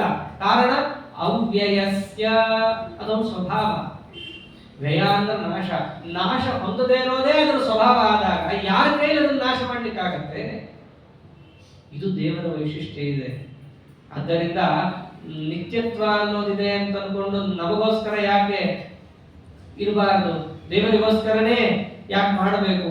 ಈ ಪ್ರಶ್ನೆ ಮಾಡಬೇಡ. ಯಾರಿಗೋಸ್ಕರ ಮಾಡಬೇಕು ಗೊತ್ತೇನು? ದೇವರಿಗೋಸ್ಕರನೇ ಮಾಡಬೇಕು. ಅಷ್ಟೇ ಅಲ್ಲ, ದೇವರಿಗೆ ನಾಶ ಇಲ್ಲ ಅಂತಂದು ಅಲ್ಲ, ನಮಗ ನಾಶ ಇದೆಯಾ ಅದನ್ನು ಹೇಳ್ತಾನೆ. ಅಂತವಂತ ಇಮೇ ದೇಹ ನಿತ್ಯಸ್ಯೋಕ್ತ ಶರೀರಿಣಃ ಅನಾಶಿನೋ ಅಪ್ರಮೇಯಸ್ಯ ತಸ್ಮಾತ್ ಯುದ್ಧಸ್ವ ಭಾರತ. ಈ ಜೀವರಾಶಿಗಳ ವಿಷಯಕ್ಕೆ ಬಂದ ಅರ್ಜುನ ಏನು ಹೇಳಿ? ಅಂತವಂತ ಇಮೇ ದೇಹ, ಎಲ್ಲರಿಗೂ ಕೂಡ ಅಂತ ಇರೋದೇ. ಇಮೇ ದೇಹ, ಇವೆ ಅಂತ ಯಾಕೆ ಹೇಳ್ತಿದ್ದಾನೆ? ನಿನ್ನ ಕಣ್ಣೆದುರಿಗೆ ನೋಡ್ತಿದೀಯಲ್ಲ ಭೀಷ್ಮ ದ್ರೋಣಾದಿಗಳು, ಎಲ್ಲಾ ದೇಹಕ್ಕೂ ಅಂತ ಇರೋದೇ. ನೀ ಬಾಣದಿಂದ ಹೊಡಿ ಬಿಡು, ಅವರು ಹೋಗೋರೆ ಒಂದಲ್ಲ ಒಂದಿನ. ಆದ್ದರಿಂದ ಆ ದೇಹಕ್ಕೆ ನಾಶ ಇದೆ, ಆದರೆ ನಿತ್ಯಸ್ಯೋಕ್ತ ಶರೀರಿನ, ಆ ಶರೀರವುಳ್ಳಂತಹ ಜೀವ ಇದ್ದಾರಲ್ಲ ಅವರು ಮಾತ್ರ ನಿತ್ಯ. ಇವರಿಗೆಲ್ಲ ದೇಹಕ್ಕೂ ಕೂಡ ನಿತ್ಯತ್ವ ಅನ್ನೋದಿಲ್ಲ, ಅದು ನಾಶ ಇದೆ. ಅಂದ್ರೆ ಏನ್ ತೋರಿಸ್ತಾ ಇದ್ದಾನೆ ಇಲ್ಲಿ ಕೃಷ್ಣ? 4 ತರಹದ ನಾಶಗಳಲ್ಲಿ ಒಂದು ತರಹದ ನಾಶ ಜೀವರಿಗೂ ಇಲ್ಲ, ನನಗೂ ಇಲ್ಲ, ಇದು ಸಾಮಾನ್ಯನೇ. ಯಾವುದು? ಸ್ವರೂಪತಃ ನಿತ್ಯತ್ವ. ನಾನು ನಿತ್ಯ, ಜೀವನೂ ಕೂಡ ನಿತ್ಯರೇ. ಆದರೆ ದೇಹ ಹಾನಿ ಅನ್ನೋ ನಾಶ ಜೀವನಿಗಿದೆ. ದೇಹ ಹೋಯ್ತು ಅಂತಂದ್ರೆ ಯಾರಿಗಾದ್ರೂ ದುಃಖ ಆಗೇ ಆಗತ್ತೆ. ಅಂದ್ರೆ ದುಃಖ ಪ್ರಾಪ್ತಿ ಅನ್ನೋದು ಜೀವನಿಗಿದೆ. ಅದಿದ್ರೆ ಸಾಕು, ಅವ್ರು ಪೂರ್ಣ ಅನ್ನೋದು ಅಲ್ಲ ಅನ್ನೋದು ಸಿದ್ಧವಾಗುತ್ತೆ. 3 ತರಹದ ನಾಶ ಇದೆ. ಅದಕ್ಕೆ ಅಂದ ಅಂತವಂತ ಇಮೇ ದೇಹ. ಒಂದು ದೇಹ ತೋರಿಸಿನೂ ಕೃಷ್ಣ ದೃಷ್ಟಾಂತ ಕೊಟ್ಟು ಹೇಳ್ಬೋದಿತ್ತು. 3 ದೇಹವನ್ನ ತೋರಿಸೋ ಬಹುವಚನ ಇಟ್ಟು ಯಾಕೆ ಹೇಳಿದ್ದಾರೆ? 3 ತರ ನಾಶನೂ ಅವರಿಗಿದೆ ಅಂತ ಒಂದು ನಿಯಮ ಇದೆ ಶಾಸ್ತ್ರದಲ್ಲಿ. ಏನು ಅಂದ್ರೆ ಎಲ್ಲಿ ಬಹುವಚನ ಪ್ರಯೋಗ ಮಾಡ್ತಾರೋ ಎಲ್ಲಿ ನಿಲ್ಲಿಸ್ಬೇಕು ಅದನ್ನ ಅಂತ ಪ್ರಶ್ನೆ. ಯಾಕೆಂದ್ರೆ ಬಹುವಚನ ಅಂತಂದ್ರೆ ಬಹು ಎಷ್ಟಾದ್ರೂ ಆಗ್ಬೋದು, 3 ಆಗ್ಬೋದು. ಸಂಸ್ಕೃತದಲ್ಲಿ 2 ದ್ವಿವಚನ ಬೇರೆ ಇದೆ, ಬಹುವಚನ ಬೇರೆ. ದ್ವಿವಚನ ಅಂದ್ರೆ ಅದು ಫಿಕ್ಸ್ 2 ಅಂತ. ಬಹುವಚನ ಅಂದ್ರೆ ಅದಕ್ಕೆಲ್ಲೂ ಲಗಾಮಿಲ್ಲ, ಎಲ್ಲಾನ ನಿಲ್ಲಿಸ್ಕೋಬಹುದು. ಹೀಗೆ ಬಂದ್ರೆ ನಮ್ಮಲ್ಲೊಂದು ನಿಯಮ ಕೊಡ್ತಾರೆ, ಅಪರ್ಯವಸಿತ ಬಹುತ್ವ ತ್ರಿತ್ವೇ ಪರ್ಯವಸ್ಯತೆ ಅಂತ. ಎಲ್ಲಿ ಸುಮ್ಮನೆ 3 ಅಂತ ಹೇಳಿರ್ತಾರೋ ಅದಕ್ಕೆ ಅರ್ಥ ಏನು? ಒಂದು ವೇಳೆ ಬೇರೆ ಸಾಧಕ ಪ್ರಮಾಣಗಳು ಇಲ್ಲದಿದ್ದಾಗ ಆ ಬಹುವಚನಕ್ಕೆ ಎಲ್ಲಿ ಲಗಾಮ ಹಾಕ್ಬೇಕು? 3ಕ್ಕೆ ಹಾಕ್ಬೇಕು. ಯಾಕೆ ಫಸ್ಟ್ ಅದೇ ಪ್ರಾಪ್ತವಾಗತ್ತೆ. 3 ಬಿಟ್ಟು 4ಕ್ಕೆ ಯಾಕೆ ಹೋಗ್ಬೇಕು ಅನ್ನೋದಕ್ಕೆ ಕಾರಣ ಇಲ್ಲ. ಇದಕ್ಕೊಂದು ಮೀಮಾಂಸಾದ ಒಂದು ದೃಷ್ಟಾಂತ ಕೊಡ್ತಾರೆ. ಒಂದು ಕಪಿಂಜಲ ನಾಲಭೇತ ಅಂತ ಒಂದು ದೃಷ್ಟಾಂತ. ಯಜ್ಞದಲ್ಲಿ ಕಪಿಂಜಲ ಪಕ್ಷಿಗಳನ್ನ ಬಲಿ ಕೊಡ್ರಿ ಅಂತ ಒಂದ್ ಕಡೆ ಬರುತ್ತೆ. ಕಪಿಂಜಲ ಅಂತ ಒಂದು ಪಕ್ಷಿ, ಕಪಿಂಜಲಗಳನ್ನ ಬಲಿ ಕೊಡ್ರಿ. ಕಪಿಂಜಲಗಳನ್ನು ಅಷ್ಟೇ ಹೇಳ್ಬಿಡ್ತಾರೆ, ಎಷ್ಟಂತ ಹೇಳಲಿಲ್ಲ. ಎಷ್ಟು ಕೊಡ್ಬೇಕು? ಶಕ್ತಿ ಇದ್ದಷ್ಟು ಕೊಡ್ರಿ ಅಂತ. ನಿಮ್ ಕೈಗೆ ಎಷ್ಟು ಸಿಗುತ್ತೋ ಅಷ್ಟು ತಂದ್ರಿ, ಕಡೆಗೆ ಮುಗಿಸ್ಬಿಡ್ರಿ ಯಜ್ಞ ಅಂತ ಕೆಲವರು. ಆದ್ರೆ ವಾಸ್ತವದಲ್ಲಿ ಶಾಸ್ತ್ರಕಾರರು ಹೇಳ್ತಾರೆ ಹಾಗೆಲ್ಲ ಅಲ್ಲ, 3 ಮಾಡಬೇಕು ಅಂತ. ಯಾಕೆ? ಅದು ಕಾರಣ ಕೊಡ್ತಾರೆ. ಒಂದು ಪಕ್ಷಿಯನ್ನ ಅಥವಾ ಪ್ರಾಣಿಯನ್ನ ಕೊಲ್ಲೋದೊಂದು ಹಿಂಸೆ. ಹಿಂಸೆ ಮಾಡಬೇಕು ಅಂತ ಯಜ್ಞ ಹೇಳ್ತಾ ಇದೆ ಅಂತಂದ್ರೆ ಮಾಡ್ಲೇಬೇಕಾದಾಗ ನಾವೆಷ್ಟು ಮಾಡ್ತೀವಿ? ಮಿನಿಮಲಿಸ್ಟಿಕ್ ಆಗಿ ಮಾಡ್ತೀವಿ. ಎಷ್ಟು ಮಿನಿಮಮ್ ಅಂದ್ರೆ ಬಹುವಚನ ಇದೆ, 2ಕ್ಕಂತೂ ನಾವು ಇಳಿಯಕ್ಕಾಗಲ್ಲ. ಅತೀ ಬಹು ಅಂತಂದ್ರೆ ಕಮ್ಮಿ ಬಹು ಯಾವ್ದಾಗತ್ತೆ? 3. ಅವಾಗ ಒಂದು ನಿಯಮ ಮಾಡ್ತಾರೆ, ಅಪರ್ಯವಸಿತ ಬಹುತ್ವಂ ತ್ರಿತ್ವೇ ಪರ್ಯವಸತಿ. ಬಹುವಚನದ ಪರ್ಯವಸಾನ ಇಲ್ಲದಿದ್ದಾಗ 3 ಅಂತ ಅರ್ಥ. ಹಾಗೆ ಇಲ್ಲಿ ಕೃಷ್ಣ ಅಂತವಂತ ಇಮೇ ದೇಹ, ಎಲ್ಲಾ ನಾಶವೂ ಅವರಿಗಿದೆಯೋ ಅಂದ್ರೆ ಏನು? ಸಂಭಾವಿತವಾದ 3 ತರಹದ ನಾಶವೂ ಅವರಿಗಿದೆ ಅಂತ ಹೇಳ್ತಾರೆ. ಅರ್ಥ ಆಯ್ತಾ? ಇವಾಗ ಜೀವನ ಮಹತ್ವ ಏನು, ಈಶ್ವರನ ಮಹತ್ವ ಏನು, ಯಾರಿಗೋಸ್ಕರ ನೀವು ಯುದ್ಧ ಮಾಡಬೇಕು, ವೈಶಿಷ್ಟ್ಯ ಏನಿದೆ? ಬರೀ ನಾಶ ಇಲ್ಲ ಅಂತಷ್ಟೇ ಅಲ್ಲ, ಅನಾಶಿನಃ, ನಾಶ ಇಲ್ಲ ಅಂತಷ್ಟೇ ಅವನಿಗೋಸ್ಕರ ಯುದ್ಧ ಮಾಡೋದಲ್ಲ ಅರ್ಜುನ. ಅಪ್ರಮೇಯಸ್ಯ, ಅದನ್ನ ಬೇರೆ ಇಟ್ಟಿದ್ದಾನೆ. ಅಪ್ರಮೇಯ ಅಂದ್ರೆ ಏನು? ಅಪ್ರಮೇಯ ಅಂತಂದ್ರೆ ಪ್ರಮಾ ಅಂದ್ರೆ ಪರಿಮಾಣ, ಅಂದ್ರೆ ಒಂದು ಸೀಮಿತತೆ. ಪ್ರಮೇಯ ಅಂತಂದ್ರೆ ಸೀಮಿತ ಉಳ್ಳವನು. ನಾವು ಪರತಂತ್ರರು ಅಂತಂದ್ರೆ ನಾವು ಸೀಮಿತರು ಅಂತ ಅರ್ಥ. ಅಪ್ರಮೇಯ ಅಂತಂದ್ರೆ ಯಾರಿಗೆ ಸೀಮಾ ಇಲ್ಲವೋ, ಅವನ ಸ್ವಾತಂತ್ರ್ಯವು ಸರ್ವಮಟ್ಟದಲ್ಲಿದೆಯೋ ಅವನ ಅಪ್ರಮೇಯ. ಅಂದ್ರೆ ಅಪ್ರಮೇಯ ಅಂದ್ರೆ ಸ್ವತಂತ್ರ ಅಂತ ಅರ್ಥ. ನಾವೆಲ್ಲರೂ ಪ್ರಮೇಯರು.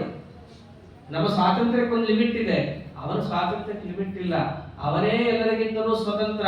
ಅವನನ್ನ ಬರೀ ಅವಿನಾಶಿ ಆಗಿದ್ದಾನೆ ಅದಕ್ಕೋಸ್ಕರ ನೀವು ಯುದ್ಧ ಮಾಡ್ತೀನಿ ಅಂತ ಹೋಗೋದಲ್ಲ, ಅಪ್ರಮೇಯನಾಗಿದ್ದಾನೆ ಅಂತಲೂ ತಿಳ್ಕೊಂಡು ಯುದ್ಧ ಮಾಡಬೇಕು. ಅಂದ್ರೆ ಸ್ವತಂತ್ರ, ಅವನು ಅವಿನಾಶಿ. ಅದಕ್ಕೋಸ್ಕರ ಅವನಿಗೋಸ್ಕರ ಏನು ಮಾಡಬೇಕು?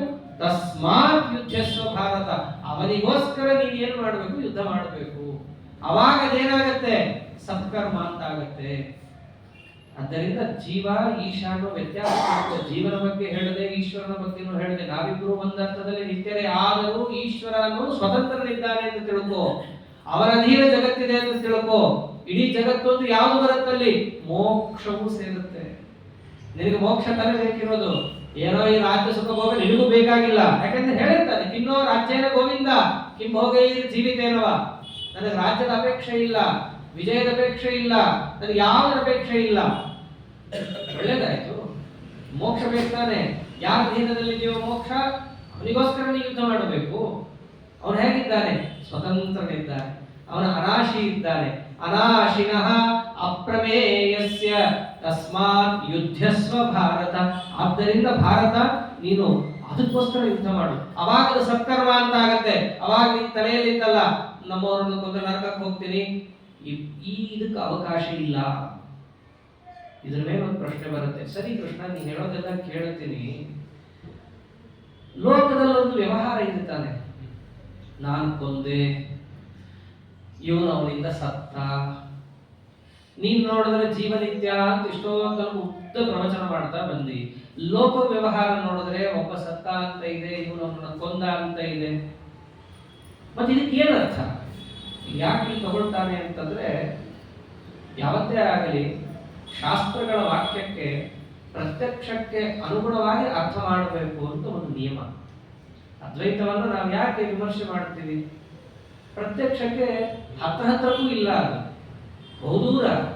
ಯಾವ ಪ್ರತ್ಯಕ್ಷದಿಂದ ಭೇದ ಎಂಬುದು ಸಿದ್ಧವಾಗ್ತಿದ್ರು ಕೂಡ ವೇದದಲ್ಲಿ ಅಭೇದ ಇದೆ, ಆದ್ದರಿಂದ ಪ್ರತ್ಯಕ್ಷಕ್ಕೂ ಅದೇ ಅರ್ಥ ಮಾಡಬೇಕು ಅಂತ ಇರೋ ಪ್ರತ್ಯಕ್ಷಕ್ಕೂ ತಪ್ಪು ಅರ್ಥ ಮಾಡ್ಕೊಂಡು ಹೋಗೋದು ಕ್ರಮ ಅಲ್ಲ. ಅದಕ್ಕೆ ಆಚಾರ್ಯರೇನಂತಾರೆ, ಪ್ರತ್ಯಕ್ಷದಲ್ಲಿ ಸಿದ್ಧವಾದ ವಿಷಯ ಅದು ಅಬಾಧಿತವಾಗಿದ್ದಾಗ ಶ್ರುತಿಯನ್ನ ಪ್ರತ್ಯಕ್ಷಕ್ಕೆ ವಿರುದ್ಧವಾಗಿ ಅರ್ಥ ಮಾಡಬಾರದು, ಪ್ರತ್ಯಕ್ಷಕ್ಕೆ ಅನುಗುಣವಾಗಿ ಅರ್ಥ ಮಾಡಬೇಕು. ಹಂಗಿದ್ಮೇಲೆ ಪ್ರತ್ಯಕ್ಷ ಏನಿದೆ ಇಲ್ಲಿ? ಇವನು ಅವನನ್ನ ಕೊಂದ ಅಂತ ಇದೆ, ಅವನು ಇವನಿಂದ ಸತ್ತ ಅಂತ ಇದೆ. ನೀವೇನೋ ಸಂಪ್ರದಾಯ ಅಂತ ತಂದು ಹಾಗೆ ಹೀಗೆ ಅಂತೆಲ್ಲ ಹೇಳ್ತೀಯ, ಇದನ್ನ ಹೆಂಗ್ ಕೂಡಿಸ್ಬೇಕು?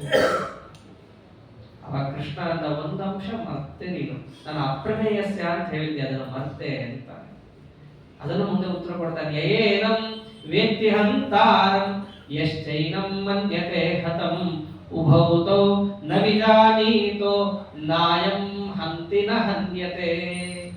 ನೀನು ಹೇಳಿದ್ ಸರಿ, ಎರಡು ತರದ ವ್ಯವಹಾರನೂ ಇದೆ.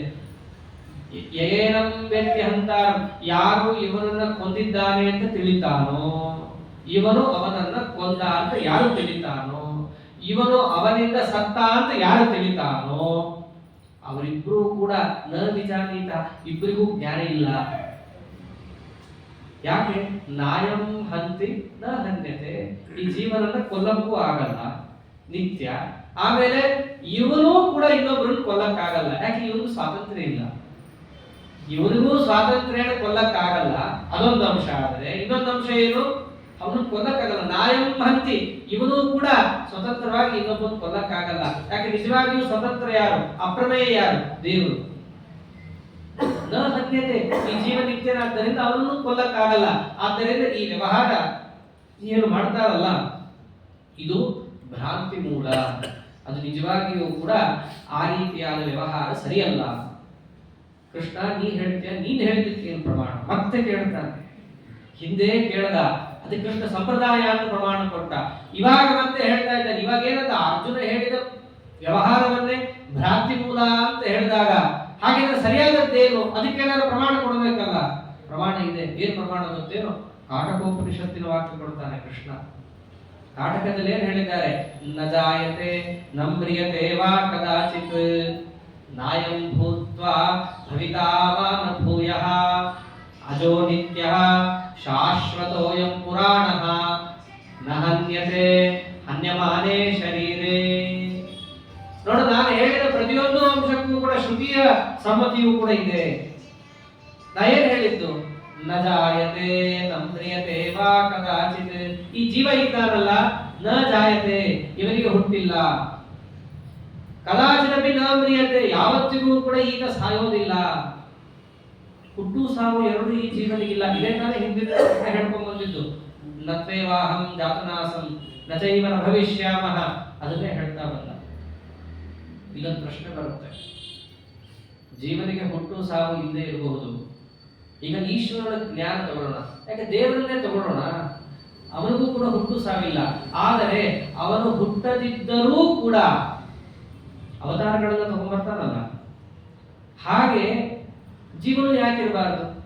ಈಶ್ವರನಿಗೆ ಅಚಿಂತ್ಯ ಶಕ್ತಿ ಇದೆ.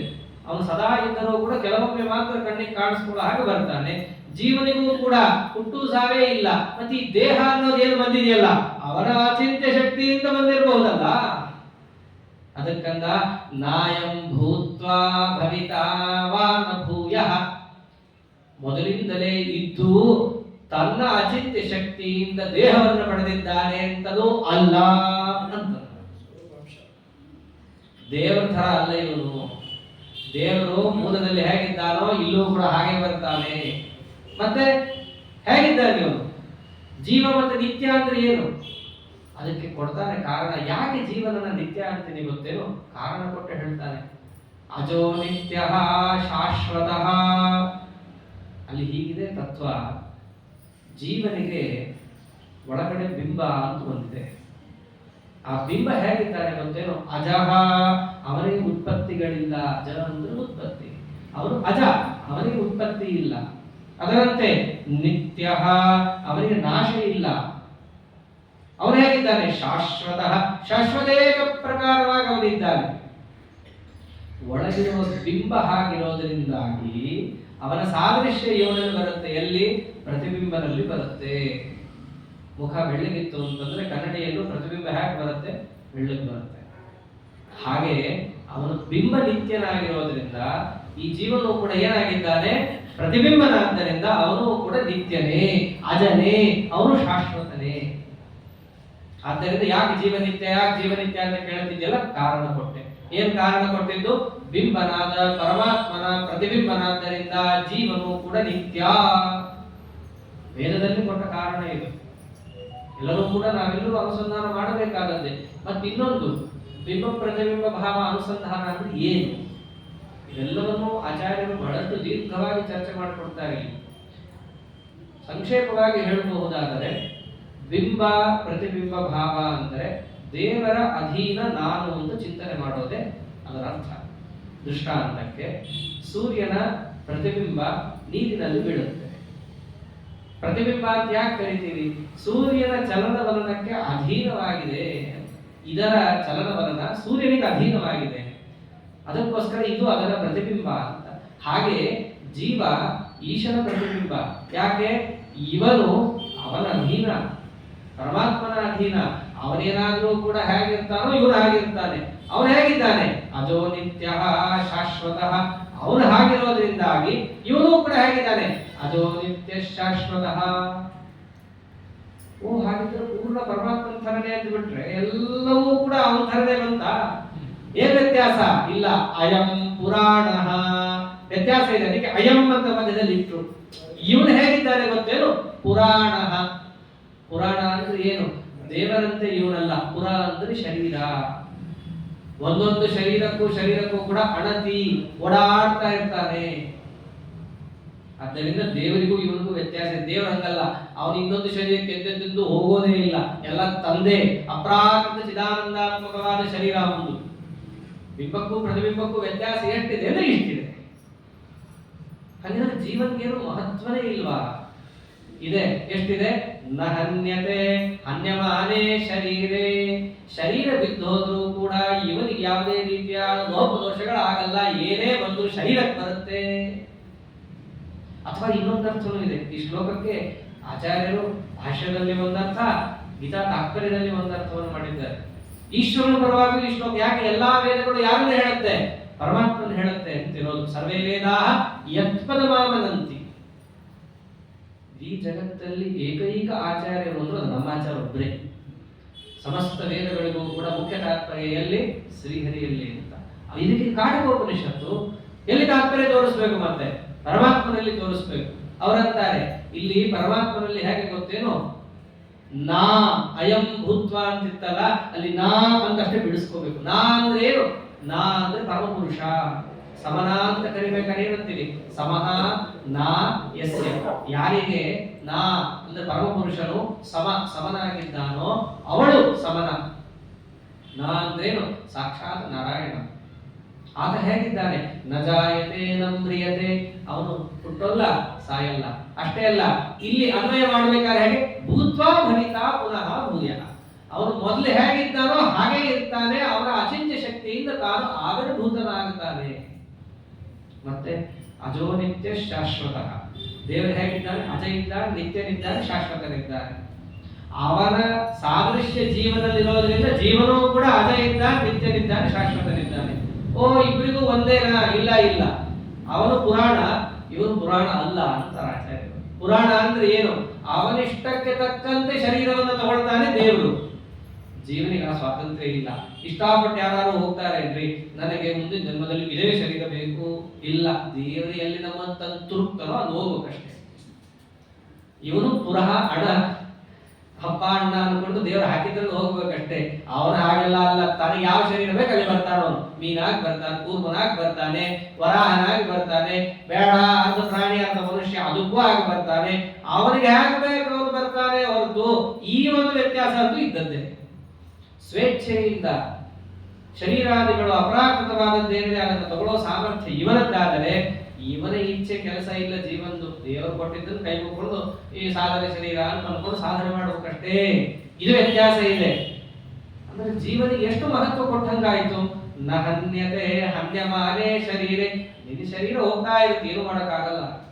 ಅದು ನೀನೊಬ್ಬ ನಿತ್ಯ, ಇಷ್ಟು ಮಾತ್ರ ಕೊಟ್ಟಿದ್ದಾನೆ. ಈಗ ಪರಮಾತ್ಮನ ಪರವಾಗೂ ಭಗವತ್ಪಾದರು ಅರ್ಥ ಮಾಡಿ ತೋರಿಸಿದ್ದಾರೆ. ಅಂದ್ರೆ ಒಟ್ಟೇನಾಯ್ತು, ಕೃಷ್ಣ ಹೇಳಿದಂತಹ ಅಂಶಕ್ಕೆ ಉಪನಿಷತ್ತನ್ನು ಕೂಡ ಪ್ರಮಾಣವಾಗಿ ಇಲ್ಲಿ ಕೊಡ್ತಾ ಇದ್ದಾರೆ. ಆದ್ದರಿಂದ ಅರ್ಜುನ ಏನು ಅರ್ಥ ಮಾಡ್ಕೊಂಡಿ ಸಂಕಲನ ಮಾಡಿ ದೇವರೇ ಕೊಡ್ತಾನೆ. ಏನಾಯ್ತು ಇದರಿಂದ? ವೇದಾವಿನಾಶಿನಂ ನಿತ್ಯಂ ಯಯೇನ ಭಜಮವ್ಯಯಂ. ಇದರಿಂದ ಉಪನಿಷತ್ತಿನಿಂದ ಏನು ತಿಳಿತು? ವೇದ ಅವಿನಾಶಿನಂ ನಿತ್ಯಂ ಯಯೇನ ಭಜಮವ್ಯಯಂ. ಯಾರು ಈ ರೀತಿಯಾಗಿ ಈಶ್ವರನನ್ನ ಅರ್ಥಾತ್ ಶ್ರೀಹರಿಯನ್ನ ಅವಿನಾಶಿ ಅಂತ ತಿಳಿತಾನೋ, ಯಾರಿಗೆ ಇವೆಲ್ಲ ತತ್ವಗಳು ಗೊತ್ತಿದೆಯೋ, ಮುಂದೆ ಆ ವ್ಯಕ್ತಿ ಈ ರೀತಿ ನಡ್ಕೊಳ್ಬಹುದಾ? ಕಥಂ ಸ ಪುರುಷ ಪಾರ್ಥ ಕಂ ಘಾತಯತಿ ಹಂತಿಕಂ. ಅವನು ಸ್ವತಂತ್ರನಿದ್ದಾನೆ, ಅವನಿಂದ ಎಲ್ಲ ಕೆಲಸ ನಡೀತಾ ಇದೆ ಅಂತ ಅವನಿಗೆ ಗೊತ್ತಿದ್ರೆ ಇವನು ಅವನನ್ನ ಕೊಂದ ವ್ಯವಹಾರ ಮಾಡಕ್ಕೆ ಬರಲ್ಲ. ಯಾಕೆಂದ್ರೆ ಸ್ವಾತಂತ್ರ್ಯನ ಇವನಿಗೆ ಅವನನ್ನು ಕೊಲ್ಲೋ ಶಕ್ತಿಯೇ ಇಲ್ಲ. ಇದಾದ ಮೇಲೆ ಕಂ ಘಾತಯತಿ ಹಂತಿಕಂ, ಈ ಜೀವನ ಕೊಲ್ಲಕ್ಕೆ ಆಗಲ್ಲ. ಯಾಕೆ? ಪ್ರತಿಬಿಂಬ, ಈ ಜೀವ ಬಿಂಬ ನಿತ್ಯ ಆದ್ದರಿಂದ ಇವನು ನಿತ್ಯ. ಇವನು ನಿತ್ಯ ಅಂತ ಯಾರಿಗೆ ಗೊತ್ತಿರುತ್ತೋ ಅವನು ಸತ್ತ ಅಂತ ಇವನು ತಿಳ್ಕೊಳ್ತಾನೆ. ಕಂ ಘಾತಯತಿ ಹಂತಿಕಂ, ಯಾರು ಇವನನ್ನ ಕೊಲ್ತಾನೆ, ಯಾರು ಇವನು ಸತ್ತಿದ್ದಾನೆ ಅಂತ ಅನ್ಕೊಳ್ತಾನೆ. ಆದ್ದರಿಂದ ಎರಡೂ ಕೂಡ ಇಲ್ಲಿ ಹೇಳಿಕ್ ಬರಲ್ಲ. ಸರಿ, ನೀನು ಹೇಳಿದ್ದೆಲ್ಲ ಒಪ್ತೇನೆ ಕೃಷ್ಣ, ಆದ್ರೆ ನೀನು ಒಂದು ಮಾತಂದು ಹಿಂದೆ ಕೌಮಾರಂ ಯೌವನಂ ಜರ ಅಂತ ಹೇಳಿ ಯಾತಕ್ಕೆ ಕಳ್ತೀಯಾ ಅಂತ ನೀನೇ ಪ್ರಶ್ನೆ ಹಾಕೊಂಡು, ಶರೀರ ನಾಶವಾಗತ್ತೆ ಅದಕ್ಕೆ ಅಳೋದು ಅಂತಂದ್ರೆ ಬೈದಿ, ದಿನ ಅಳಬೇಕಾಗತ್ತೆ, ಯಾಕೆ ಶರೀರ ದಿನ ಹೋಗ್ತಾ ಇರುತ್ತೆ ಅಂತಂದಿ. ಆದ್ರೂ ಒಂದು ವ್ಯತ್ಯಾಸ ಇದೆ, ಶರೀರ ಬದಲಾದರೂ ಕೂಡ ಅಲ್ಲೆಲ್ಲೂ ಸತ್ತ ಅಂತ ಶಬ್ದ ಬರಲ್ಲ, ಹುಟ್ಟಿದ ಅಂತ ಶಬ್ದ ಬರಲ್ಲ. ಅಲ್ಲೇನೇನೋ ತಾರುಣ್ಯ ಬಂತು, ತಾರುಣ್ಯ ಹೋಯಿತು, ವಾರ್ಧಕ್ಯ ಬಂತು, ವಾರ್ಧಕ್ಯ ಹೋಯಿತು, ಇಷ್ಟೇ ಶಬ್ದಗಳು ಬರುತ್ತೆ ಹೊರತು ವ್ಯವಹಾರಗಳು ಬದಲಾಗತ್ತಲ್ಲ. ಈ ವ್ಯವಹಾರ ಬದಲಾಗೋದ್ರಿಂದ ನಮಗೆ ದುಃಖ ಆಗತ್ತಲ್ಲ. ಹೀಗೇನಾದ ಪ್ರಶ್ನೆ ಬಂದ್ರೆ ಕೃಷ್ಣ ಉತ್ತರ ಕೊಡ್ತಾನೆ, ಈ ವ್ಯವಹಾರ ನೀನು ಏನ್ ಬೇಕಾದ ಮಾಡ್ಕೋ, ವಸ್ತುಸ್ಥಿತಿ ಏನ್ ಬಂದಾಯ್ತು ದೃಷ್ಟಾಂತ ಕೊಡ್ತಾನೆ ಅದಕ್ಕೆ. ವಾಸಾಂಸಿ ಜೀರ್ಣಾನಿ ಯಥಾ ವಿಹಾಯ ನವಾನಿ ಗೃಹ್ಣಾತಿ ನರೋಪರಾಣಿ ತಥಾ ಶರೀರಾಣಿ ವಿಹಾಯ ಜೀರ್ಣಾನಿ ಅನ್ಯಾನಿ ಸಂಯಾತಿ ನವಾನಿ ದೇಹಿ. ನೀನೇನು ಹೇಳ್ತಿದ್ದೀಯಲ್ಲ, ಒಂದು ದೃಷ್ಟಾಂತ ತಗೋ. ಹಳೆ ಬಟ್ಟೆ ಇತ್ತು, ಯಾರಾದ್ರೂ ಇದು ನನ್ನ ಬಟ್ಟೆ ನಾನೇ ಹಾಕೋತಿದ್ದೆ ಅಂತ ಹೇಳಿ ಅದು ಹರಿದು ಹೋದ್ರು ಕೂಡ ಅದನ್ನೇ ಹೊರಗೊಂಡಿರ್ತಾನೆ. ಇಲ್ಲ, ವಾಸಾಂಸಿ ಜೀರ್ಣಾನಿ, ಇದು ಜೀರ್ಣವಾಗಿದೆ ಅಂತ ಹೇಳಿ ಅವನು ಅದನ್ನು ಹೇಗೆ ಬಿಡ್ತಾನೋ, ಬಿಟ್ಟ ಮೇಲೆ ಹಾಗೆ ಕೂತು ಬಿಡೋಲ್ಲ, ದಿಗಂಬರನಾಗಿ ಏನ್ ಮಾಡ್ತಾನೆ? ಅನ್ಯಾನಿ ಗೃಹ್ಣಾತಿ, ಬೇರೆ ಬಟ್ಟೆ ತಗೊಳ್ತಾನೆ, ಅದೆಂತ ತಗೊಳ್ತಾನೆ, ಅದು ಹರಿದು ತಗೊಳ್ಳಲ್ಲ ಅವನು. ನವಾನಿ ದೇಹಿ, ಹೊಸ ಬೇಕು ಅಂತ ತಗೊಳ್ತಾನೆ, ಹೊಸ ಬಟ್ಟೆ ಬೇಕು. ಹೇಗಿರ್ತಾರೆ ಎಲ್ಲ ಲೋಕದಲ್ಲಿರೋದನ್ನೇ ಕೃಷ್ಣ ದೃಷ್ಟಾಂತ ಕೊಡ್ತಾ ಇದ್ದಾನೆ. ಹೇಗೆ ಲೋಕದಲ್ಲಿದೆಯೋ ಹಾಗೆ ತಥಾ ಶರೀರಾಣಿ ವಿಹಾಯ ಜೀರ್ಣಾನಿ, ಹಾಗೆ ಜೀರ್ಣವಾದ ಶರೀರವನ್ನ ಬಿಟ್ಟು ಇವರೇನು ಮಾಡ್ತಾರೆ? ಹೊಸ ಶರೀರವನ್ನು ತಗೊಳ್ತಾನಷ್ಟೇ. ಆದ್ದರಿಂದ ವ್ಯವಹಾರ ಮಾಡ್ತೀನಿ ವ್ಯವಹಾರ ಮಾಡಲ್ಲ ಅನ್ನೋದ್ರಿಂದ ವಸ್ತುಸ್ಥಿತಿ ಬದಲಾಗಲ್ಲ. ಎದುರು ಕಾಣಿಸ್ತಿರೋ ಪೀಠವನ್ನು ಇದು ಪೀಠ ಅಂತ ಕರೆದ್ರೆ ನನಗೆ ಬೇಜಾರಾಗತ್ತೆ, ಇದು ಸಿಂಹಾಸನ ಅಂತ ಕರೀತೀನಿ ಕರ್ಕೋ. ಅದರಿಂದ ಪದಾರ್ಥಕ್ಕೇನು ವ್ಯತ್ಯಾಸ ಆಗಲಿಲ್ಲ. ನೀನು ಸತ್ತ ಬದುಕದ ಅನ್ನೋ ಶಬ್ದ ಆಡಿದ ಮಾತ್ರಕ್ಕೆ ಅಲ್ಲೇನಾದ್ರೂ ಕೂಡ ವ್ಯತ್ಯಾಸ ಆಯ್ತು. ಯಾವ ವ್ಯತ್ಯಾಸವೂ ಆಗಲಿಲ್ಲ. ಆದ್ದರಿಂದ ನಾನು ಅದಕ್ಕೆ ಅಳತೀನಿ ಇದಕ್ಕೆ ಅಳತೀನಿ ಅನ್ನೋದಕ್ಕೆ ಅವಕಾಶ ಇಲ್ಲ. ಅದೆಲ್ಲ ಸರಿ ಕೃಷ್ಣ. ಒಟ್ಟಿನಲ್ಲಿ ಇದರ ಸಾರಾಂಶ ಏನಾಯ್ತು? ಜೀವನಿಗೆ ನಾಶ ಇಲ್ಲ, ದೇಹ ಹೋಗ್ತಾನೆ ಇರುತ್ತೆ. ಜೀವನಿಗೆ ನಾಶ ಇಲ್ಲ ಅಂತ ಹೇಳಿ ನಾನು ಅಳಬಾರದು ಅಂತಂದಿ. ದೇಹಕ್ಕೆ ನಾಶ ಅನ್ನೋದು ಸದಾ ಇರೋದ್ರಿಂದ ಅದಕ್ಕೂ ಅಳಬಾರದು ಅಂತಂದಿ. ಇಲ್ಲಿ ಯದ್ಯಪಿ ಜೀವನಿಗೆ ಸ್ವಾಭಾವಿಕವಾಗಿ ನಾಶ ಇಲ್ಲ, ಓಕೆ, ಸ್ವಾಭಾವಿಕವಾಗಿ ಇಲ್ಲದಿದ್ರು ಕೆಲವೊಮ್ಮೆ ಅತ್ಯಂತ ದೊಡ್ಡ ಶಾಪಾದಿಗಳು ಬಂದ್ಬಿಡುತ್ತಪ್ಪ. ದೃಷ್ಟಾಂತಕ್ಕೆ ಈ ದಕ್ಷ ಪ್ರಜಾಪತಿಯ ಯಜ್ಞ, ವೀರಭದ್ರ ಆ ಸತೀ ದೇವಿಯು ಯೋಗಾಗ್ನಿಯಲ್ಲಿ ತನ್ನ ಶರೀರವನ್ನು ಬಿಟ್ಟ ಮೇಲೆ ಓಡಿ ಬರ್ತಾನೆ. ಇಡೀ ಯಜ್ಞ ಎಲ್ಲ ಧ್ವಂಸ. ಯಾರ್ಯಾರು ಇರ್ತಾರೋ ಎಲ್ಲರನ್ನೂ ಕೂಡ ಹೊಡೆದು ಬಡದು ಎಲ್ಲ ಆಗುತ್ತೆ. ಯಜ್ಞ ವಾಟಿಕಾನು ನಷ್ಟ ಆಗೋಗುತ್ತೆ. ದಕ್ಷ ಪ್ರಜಾಪತಿಯನ್ನು ಕೊಲ್ಲಬೇಕು ಅಂತ ಬರ್ತಾನೆ. ಏನೇನು ಮಾಡಿದ್ರು ಕೊಲ್ಲಕ್ಕಾಗಲ್ಲ. ಸಾಮಾನ್ಯ ನಿಯಮದಿಂದ ಅವನೇನು ಕೊಲ್ಲಕ್ಕಾಗಲ್ಲ. ಆದರೆ ಕಡೆಯ ಒಂದೇನೋ ಸಂಭೋಪನ ಯಜ್ಞ ಅಂತ ಮಾಡಿ ಅವನೊಳಗೆ ಇವನು ಹೊಕ್ಕು ಏನೇನೋ ಮಾಡಿ ಕಡೆ ಏನು ಮಾಡ್ತಾನೆ, ಒಂದು ಶಸ್ತ್ರದಿಂದ ಅವನ ಕತ್ತರಿಸ್ಬಿಡ್ತಾನೆ. ಅಂದ್ರೆ ಸಾಮಾನ್ಯವಾಗಿದ್ದರೆ ಅವನು ಆರಾಮಾಗೆ ಇರ್ತಾ ಇದ್ದ. ಏನಾದರೂ ಒಂದು ವಿಶೇಷವಾದ ಪ್ರಬಲವಾದ ಒಂದು ಅಡೆತಡೆಗಳು ಬಂದಲ್ಲಿ ನಾಶ ಆಗ್ಬೋದಲ್ಲ. ಈಗ ಭೀಷ್ಮಾಚಾರ್ಯ ಎದುರಿಗಿದ್ದಾರೆ. ನಾನೇನು ಅಂತ ಇಂಥ ಶಸ್ತ್ರ ಇಟ್ಕೊಂಡಿಲ್ಲ, ಏನು ಖಾಲಿ ಕಬ್ಣ ಅಲ್ಲ ನನ್ನ ಮತ್ತಳಿಕೆಯಲ್ಲಿರೋದು. ಪಾಶುಪದಾಸ್ತ್ರಗಳು, ಬ್ರಹ್ಮಾಸ್ತ್ರಗಳು, ಅಂತಂತ ಅಸ್ತ್ರಗಳೆಲ್ಲ ಇವೆ. ಸುಮ್ಮನಿದ್ರೆ ಭೀಷ್ಮಾಚಾರ್ಯ ಏನೋ ಆಗಲ್ವೇನೋ? ಅಂತಂತ ಅಸ್ತ್ರಗಳನ್ನು ಬಿಟ್ಟರೆ ಒಂದು ವೇಳೆ ನಾಶ ಆಗಬಹುದಾ? ಯಾಕೆಂದ್ರೆ ಅಂಥ ಪ್ರಳಯಕಾರಕ ಅಸ್ತ್ರಗಳೇ ಅವೆಲ್ಲ. ಪಾಶುಪದಾಸ್ತ್ರ ಅಂದ್ರೆ ಸಾಮಾನ್ಯ ಅಲ್ಲ. ರುದ್ರದೇವರು ಪ್ರಳಯ ಕಾಲದಲ್ಲಿ ನರ್ತನ ಮಾಡುವಾಗ ಯಾವ ಶಕ್ತಿ ಅವರಿಂದ ಹೊರಹೊಮ್ಮುತ್ತೋ ಅದನ್ನ ಒಂದು ಅಸ್ತ್ರದಲ್ಲಿ ಸಂಗ್ರಹ ಮಾಡಿ ಕೊಡೋದೇ ಪಾಶುಪದಾಸ್ತ್ರ.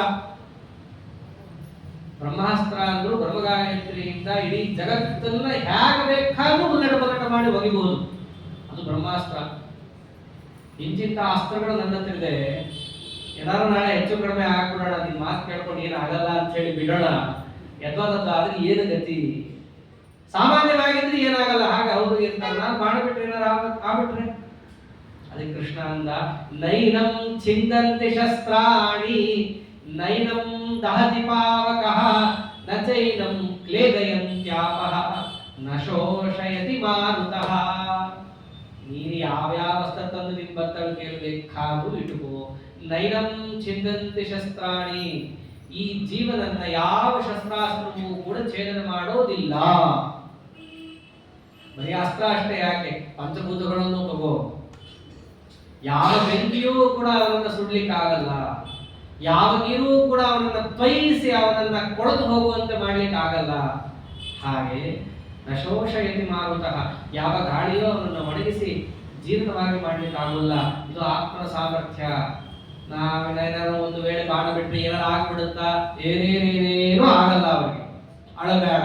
ಎಲ್ಲದಕ್ಕೂ ಈ ಹಾಡಲ್ಲಿ ಪಲ್ಲವಿ ಅನುಪಲ್ಲವಿ ಅಂತಿದ್ದಂಗೆ ಪ್ರತಿ ಶ್ಲೋಕದ ಕಡೆ ಅದು ಸೇರುತ್ತೆ.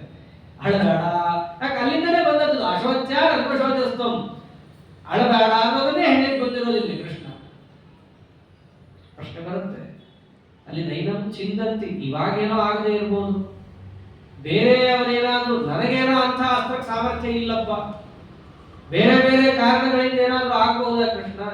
ನನಗೆ ಸಾಮರ್ಥ್ಯ ಇಲ್ಲ ಅಂತ ನೀ ಹೇಳಿರ್ಬಹುದು. ಬೇರೆಯವರಿಂದ ಏನಾದ್ರೂ ಆಗುತ್ತಾ?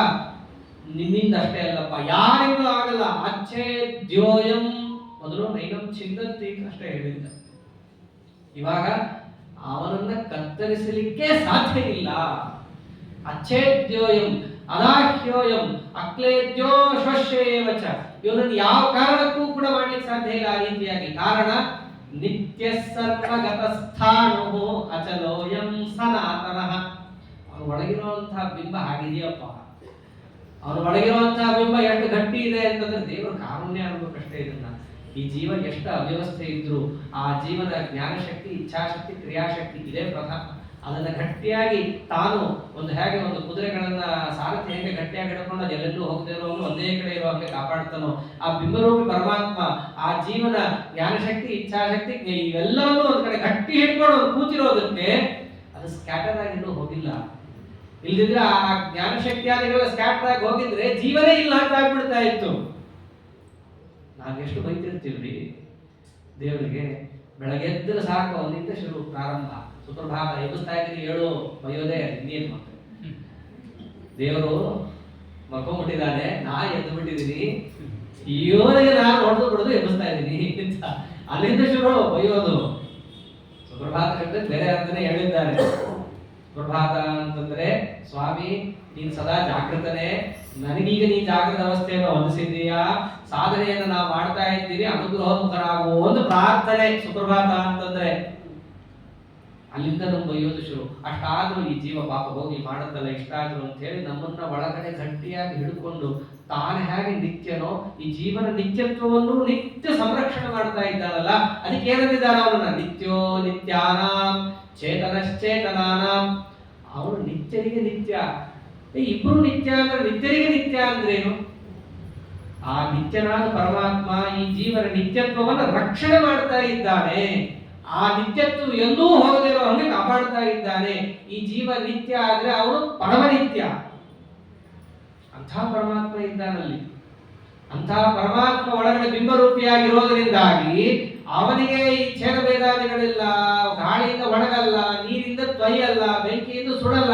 ಅವನು ಹಾಗಿರೋದ್ರಿಂದ ಅವನ ಪ್ರತಿಬಿಂಬನು ಹೇಗಿರ್ತಾನೆ, ಯಾವ ಕಾಲಕ್ಕೂ ಕೂಡ ಅಚ್ಛೇದ್ಯೋಯಂ ಅದಾಹ್ಯೋಯಂ ಅಕ್ಲೇದ್ಯೋ ಶೋಷ್ಯೇವ ಚ ನಿತ್ಯಃ ಸರ್ವಗತ ಸ್ಥಾಣು ಅಚಲೋಯಂ ಸನಾತನಃ. ಅವನು ಹೇಗಿದ್ದಾನೆ, ಸರ್ವಗತ ಸ್ಥಾಣು, ನಿತ್ಯಂ ಸರ್ವಗತ ಸ್ಥಾಣು, ನಿತ್ಯದಲ್ಲಿಯೂ ಸರ್ವಗತ, ಕಾಲತಃ ವ್ಯಾಪ್ತ, ದೇಶತಃ ವ್ಯಾಪ್ತ, ಅವನಲ್ಲಿ ಇವನಿದ್ದಾನೆ. ಜೀವನ ಸ್ಥಿತಿ ಎಲ್ಲಿದೆ ನಮ್ಮ ಸ್ಥಿತಿಗತಿಗಳು ಎಷ್ಟು ಚೆನ್ನಾಗಿಟ್ಟಿದ್ದಾನೆ ದೇವರು ಅಂತದಲ್ಲೇ ಗೊತ್ತಾಗುತ್ತೆ. ನಮ್ಮನ್ನೆಲ್ಲ ಕಸ ತಿಪ್ಪಲ್ಲಿ ಇಟ್ಟಿಲ್ಲ, ತನ್ನೊಳಗೆ ಇಟ್ಕೊಂಡಿದ್ದಾನೆ ದೇವರು. ಪರಮಾತ್ಮನಿಗೆ ಅಧೀನವಾಗಿ ಸದಾ ನಾವಿದ್ದೇವೆ. ನಾನು ಒಂದು ಕಡೆ ಕೂಡಬೇಕಂದ್ರೆ ಪೀಠ ಇರಲೇಬೇಕು. ಅದರ ಅರ್ಥ ಏನು, ನಾನು ಪೀಠಕ್ಕೆ ಅಧೀನ, ಪೀಠ ಇಲ್ಲದೆ ನನ್ನ ಆಧಾರ ಎಲ್ಲೂ ಇರ್ತಿರ್ಲಿಲ್ಲ. ಹಾಗೆ ಈ ಜೀವನದಲ್ಲಿ ಎಲ್ಲಿ ಇಟ್ಕೊಂಡಿದ್ದಾನೆ ದೇವರು ಅಂತಂದ್ರೆ ತನ್ನಲ್ಲಿ ಇಟ್ಕೊಂಡಿದ್ದಾನೆ. ನಿನಗೆ ನಾನೇ ಆಶ್ರಯ. ಪಾಪ ಆಶ್ರಯ ಅಂದ್ರೆ ಏನು, ದೇವರ ಅಧೀನರು ಸದಾ ನಾವಿದ್ದೇವೆ ಅಂತ ಅರ್ಥ. ಹೀಗೆ ಸರ್ವಗತನಾದ ಪರಮಾತ್ಮನ ಅಧೀನ ಈ ಜೀವ. ಆ ಪರಮಾತ್ಮ ನಿತ್ಯ ಇದ್ದಾನೆ. ಆ ಬಿಂಬ ಹಾಗಿರೋದ್ರಿಂದ ಈ ಪ್ರತಿಬಿಂಬದ ಹೇಗಿದೆ, ಮಕ್ಕಳೇದ್ಯೋ ಶೋಷ್ಯೇವ ಚ. ಅಷ್ಟು ಚೆನ್ನಾಗಿದ್ದಾನೆ ಈ ಜೀವ. ಅವನನ್ನು ಹೋಗ್ಬಿಟ್ಟು ಕೊಲ್ತೀನಿ, ಬಡಿತೀನಿ, ನನ್ನ ಶಸ್ತ್ರದಿಂದ ಮಾಡ್ತೀನಿ, ಏನ್ ಮಾತಾಡ್ತಾ ಇದೀಯ ನೀನು? ಎಲ್ಲದಕ್ಕಿಂತ ಮುಖ್ಯವಾಗಿ ದೇವರು ಸರ್ವಗತ ಅಂದ್ಬಿಟ್ರು. ಕೃಷ್ಣ ಸರ್ವಗತನ ಕಾಣಿಸ್ತಿಲ್ಲ ಯಾಕೆ ಪ್ರಶ್ನೆ ಬರುತ್ತಲ್ಲ, ಅದಕ್ಕೆ ಮುಂದೆ ಅಲ್ಲ ಯಾಕೆ ಕಾಣಿಸ್ತಿಲ್ಲ ಅನ್ನೋದೊಂದು ಕಾರಣ ಇದೆ. ಹೇಗಿದ್ದಾನೆ ಗೊತ್ತೇನೋ, ಅವನು ಅವ್ಯಕ್ತೋಯಂ ಅಚಿಂತ್ಯೋಯಂ ಅವಿಕಾರ್ಯೋಯಮುಚ್ಯತೆ ತಸ್ಮಾತ್ ಏವಂ ವಿಧಿತ್ವೈನಂ ನಾನು ಶೋಚಿಸುಮರ್ಹಸಿ. ಎಲ್ಲ ಕಡೆ ಇರೋದು ನಿಜ ಅರ್ಜುನ, ಆದ್ರೆ ಅವನು ಯಾರಿಗೂ ಕಾಣಲ್ಲ. ಯಾಕೆ ಗೊತ್ತೇನೋ, ಅವ್ಯಕ್ತೋಯಂ, ಅವನು ಅವ್ಯಕ್ತ. ಓಂ ತದವ್ಯಕ್ತಮಾಹರಿ ಓಂ. ತನ್ನ ಇಚ್ಛೆ ಇಲ್ಲದೆ ಯಾರಿಗೂ ಕೂಡ ಅವನು ವ್ಯಕ್ತನಾಗುವುದಿಲ್ಲ. ಅವನ ಸ್ವಭಾವ ಅದು ಅವ್ಯಕ್ತತ್ವ ಅನ್ನೋದು. ಯಾರ ಕಣ್ಣಿಗೂ ಕಾಣಲ್ಲ, ಅದೊಂದು ಸ್ವಭಾವ. ಈಗ ಪ್ರಶ್ನೆ ಹಾಕುತ್ತಾರೆ, ಅಲ್ರಿ ಅವ್ನು ಯಾರ ಕಣ್ಣಿಗೂ ಕಾಣದ ಒಂದು ಸ್ವಭಾವ ಅಂತ ಕಾಣಿಸ್ಕೊಳ್ಳೋದು ಹೇಗೆ? ಇದನ್ನೇ ಅಚಿಂತ್ಯಾದ್ಭುತ ಶಕ್ತಿ ಅಂತ ಕರೀತಾರೆ. ಯಾವುದು ಸಾಧ್ಯವೇ ಇಲ್ಲ ಅಂತ ಅನ್ಕೊಂಡಿರ್ತೀವೋ ಅದನ್ನು ಕೂಡ ಮಾಡಿ ತೋರಿಸುವ ಶಕ್ತಿನೇ ಅಚಿಂತ್ಯ ಶಕ್ತಿ. ಅವನ ಸ್ವಭಾವ ಯಾರಿಗೂ ಕಾಣಿಸದೇ ಇರೋದು ಅನ್ನೋದು. ಆದ್ರೆ ತನ್ನ ಇಚ್ಛಾ ಬಂತು ಅಂದ್ರೆ ಅದಕ್ಕೆ ವಿರುದ್ಧವೂ ಅವನು ಮಾಡಬಲ್ಲ. ಇದನ್ನೇ ಕರ್ತುಂ ಅಕರ್ತುಂ ಅನ್ಯಥಾ ಕರ್ತುಂ ಸಮರ್ಥ ಅಂತ ಅನ್ನೋದು. ಯಾರಿಗೂ ಕಾಣದೇ ಇರೋ ಸ್ವಭಾವ ಅದು, ತನ್ನ ಇಚ್ಛೆ ಬಂತು ಅಂದ್ರೆ ಕಾಣಿಸ್ಕೊಳ್ತಾನೆ. ಅವ್ಯಕ್ತೋಯಂ, ಅದಕ್ಕೆ ನಿಮ್ ಕಡೆ ಕಾಣಿಸ್ಕೊತಿಲ್ಲ. ಅಥವಾ ಅರ್ಜುನ ಕಾಣಿಸ್ಕೊಳ್ತಿದ್ರು ಅಪರೋಕ್ಷ ಜ್ಞಾನಿನೇ, ಇಡೀ ಜಗತ್ತಿಗೆ ಹೇಳ್ತಾ ಇದ್ದಾನ ಅವನು. ಎಲ್ಲಾ ಕಡೆ ಇದ್ದು ಯಾಕೆ ಕಾಣಿಸ್ತಿಲ್ಲ? ಅವ್ಯಕ್ತೋಯಂ, ಅವನು ಅವ್ಯಕ್ತ. ಅವ್ಯಕ್ತ ಯಾಕೆ? ಅಚಿಂತ್ಯೋಯಂ. ಮತ್ತೆ ಎಲ್ರಿಗೂ ನೀನು ಅರ್ಜುನಕ್ಕೆ ಕಾಣಿಸ್ಕೊಳ್ತಿದ್ದಾನಲ್ಲ ಹೇಗೆ? ಅವನು ಅವ್ಯಕ್ತ ಆಗಿದ್ರೆ ಅರ್ಜುನ್ಗೂ ಕಾಣಿಸ್ಬಾರ್ದಾಗಿತ್ತು. ಕೈಯಲ್ಲಿ ಕೈ ಹಾಕೊಳ್ತಾನೆ, ಓಡಾಡ್ತಾನೆ, ಮಾಡ್ತಾನೆ, ಪ್ರಶ್ನೆ ಮಾಡ್ತಾನೆ, ಬೈತಾನೆ. ಎರಡು ಸರ್ತಿ ಬೈದಿದ್ದಾನೆ ಕೂಡ ಅರ್ಜುನ ಕೃಷ್ಣನ. ಅಷ್ಟು ಸುಲಭ ಆಗಿದ್ದಾರಲ್ಲ ಅದಕ್ಕೆ ಅಚಿಂತ್ಯೋಯಂ, ಅಚಿಂತ್ಯಾದ್ಭುತ ಶಕ್ತಿ ಅದು. ಇದಕ್ಕೆಲ್ಲ ಉತ್ತರ ಇಲ್ಲ. ಆಚಾರ್ಯ ಅಂದ್ಬಿಡ್ತಾರೆ, ದೇವರಲ್ಲಿ ನೀವು ತರ್ಕವನ್ನು ಹಾಕೋದು ಸಾಧ್ಯವೇ ಇಲ್ಲ. ನೈಷಾ ತರ್ಕೇಣ ಮತಿರಾಪನೇಯ ಪ್ರೋಕ್ತಾನ್ನೇನೈವ ಸುಜ್ಞಾನಾಯ ಪ್ರೇಷ್ಠ. ದೇವರ ವಿಷಯದಲ್ಲಿ ನೀವು ತರ್ಕಗಳನ್ನ ಹಾಕ್ಲಕ್ ಆಗೋದೇ ಇಲ್ಲ. ಯಾಕಂದ್ರೆ ಎಲ್ಲ ಉಲ್ಟುಲ್ಟ ಇರ್ತದೆ. ಅದನ್ನ ನೀವು ಕೂಡಿಸ್ಬೋದಾಗಿದೆ. ಹೇಗೆಂದ್ರೆ ಅಚಿಂತ್ಯೋಯಂ, ಇವನು ನಮ್ಮ ಚಿಂತನೆಗೆ ನಿಲುಕುವವನಲ್ಲ. ಪೂರ್ಣ ಮಟ್ಟದ ತರ್ಕ ಎಂಬುದು ಇವನಲ್ಲಿ ನಾವು ಮಾಡ್ಲಿಕ್ಕೆ ಆಗಲ್ಲ. ಅವ್ಯಕ್ತೋಯಂ ಅಚಿಂತ್ಯೋಯಂ ಅವಿಕಾರ್ಯೋಯಮುಚ್ಯತೆ. ಆದ್ದರಿಂದ ಇಂತಹ ಪರಮಾತ್ಮ ಎಲ್ಲಾ ಕಡೆ ಇದ್ದರೂ ಆ ಪರಮಾತ್ಮನಲ್ಲಿರುವ ಜೀವನಿಗೆ ವಿಕಾರ ಇದೆಯೇ ಹೊರತು ಇವನಿಗೆ ಯಾವ ವಿಕಾರ ಇಲ್ಲ. ಅದೊಂದು ಸ್ವಾರಸ್ಯ. ಅಯಂ ನ ವಿಕಾರ್ಯ. ಜೀವನಿಗೆ ವಿಕಾರ ಇದ್ರು ಇವನಿಗೆ ಯಾಕಿಲ್ಲ, ಅವನಿಗಿದೆ ಇವನಿಗೆ ಯಾಕಿಲ್ಲಪ್ಪ. ಮತ್ತೆ ಅದು ಅಚಿಂತ್ಯನೇ. ಅಚಿಂತ್ಯ ಅನ್ನೋದು ಎರಡಕ್ಕೂ ಹಚ್ಕೋಬೇಕು ನಾವು. ಅವ್ಯಕ್ತ ಆದ್ರೆ ಕಾಣಿಸ್ಕೊಳ್ತಾನೆ. ಹೇಗೆ? ಅವನ ಅಚಿಂತ್ಯ ಶಕ್ತಿ. ಜೀವ ಅವನಲ್ಲೇ ಇದ್ದಾನೆ, ಅವನಿಗೆಲ್ಲ ವಿಕಾರವಿದೆ, ಇವನಿಗೆ ಇಲ್ಲ ವಿಕಾರ. ಯಾಕೆ? ಅಚಿಂತ್ಯೋಯಂ ಅವಿಕಾರ್ಯೋಯಂ ಉಚ್ಯತೆ. ಇಷ್ಟಿದೆ ನೋಡು ಪರಮಾತ್ಮನ ತತ್ವ. ಅವನಿಗೆ ಅಧೀನ ಇವನು ಸದಾ ಬಿದ್ದಿರ್ತಾನೆ. ಅವನು ನಿತ್ಯನಾಗಿರೋದ್ರಿಂದ ಅವನ ಪ್ರತಿಬಿಂಬನಾದ ಈ ಜೀವನೂ ಕೂಡ ನಿತ್ಯ ಅಷ್ಟೇ. ಆದರೆ ಅವನಿಗೆ ಯಾವ ವಿಕಾರಗಳಿಲ್ಲ, ಇವನಿಗೆಲ್ಲಾ ವಿಕಾರಗಳು ಇದ್ದಾವೆ. ಇದಿಷ್ಟನ್ನು ತಿಳ್ಕೋಬೇಕು. ತಸ್ಮಾತ್ ಏನಂ ವಿದಿತ್ವೈವಂ. ಹೀಗೆ ನೀನು ಇವೆಲ್ಲ ತಿಳ್ಕೊಂಡು ತಸ್ಮಾತ್ ಆದ್ದರಿಂದ ಅಂದ್ರೇನು? ಜೀವ ನಿತ್ಯ, ಆದ್ರೆ ಜೀವನ ದೇಹಗಳು ಸದಾ ಅನಿತ್ಯನೇ. ಆ ಜೀವ ಯಾಕೆ ನಿತ್ಯ ಅಂತಂದ್ರೆ ಅವನೊಳಗಿರೋ ಪರಮಾತ್ಮ ನಿತ್ಯನಾಗಿದ್ದಾನೆ. ಅದಕ್ಕೆ ಈತ ನಿತ್ಯನಾದ್ದರಿಂದ ಆ ಪರಮಾತ್ಮನ ಅಧೀನವೇ ಸರ್ವದಾ ಇವನಿರೋದ್ರಿಂದ ಅವನು ಸ್ವತಂತ್ರನೇ ಇರೋದ್ರಿಂದ ಎಲ್ಲವೂ ಅವನ ಅಣತಿಗೆ ತಕ್ಕಂತೆಯೇ ನಡೆಯುತ್ತಾದ್ದರಿಂದಾಗಿ ನಾನು ಶೋಚಿತು ಅರ್ಹಸಿ. ನಿನಗೆ ದುಃಖ ಪಡ್ಲಿಕ್ಕೆ ಏನು ಅವಕಾಶವೂ ಇಲ್ಲ. ಇದ್ರ ಮೇಲೆ ಒಂದು ಮಾತಾಡಿದ್ದೆ ಅರ್ಜುನ. ಕೃಷ್ಣನೇ ಅರ್ಜುನನ ಮಾತನ್ನು ಅನುವಾದ ಮಾಡಿ ಖಂಡನೆ ಮಾಡ್ತಾನೆ. ಇಷ್ಟೊತ್ತ ತನಕ ಬರೀ ಉತ್ತರ ಕೊಡ್ತಾ ಹೋದ. ಇವಾಗ ಅರ್ಜುನನ ಮಾತನ್ನು ತಾನೇ ಅನುವಾದ ಮಾಡ್ತಾರೆ. ನೀ ಏನಂತಿದ್ದಿ ಮುಂಚೆ? ಅಥ ಚೈನಂ ನಿತ್ಯ ಜಾತಂ ನಿತ್ಯಂ ವಾ ಮನ್ಯಸೇ ಹತಂ. ನೀನೇನಂದಿದ್ದಿ?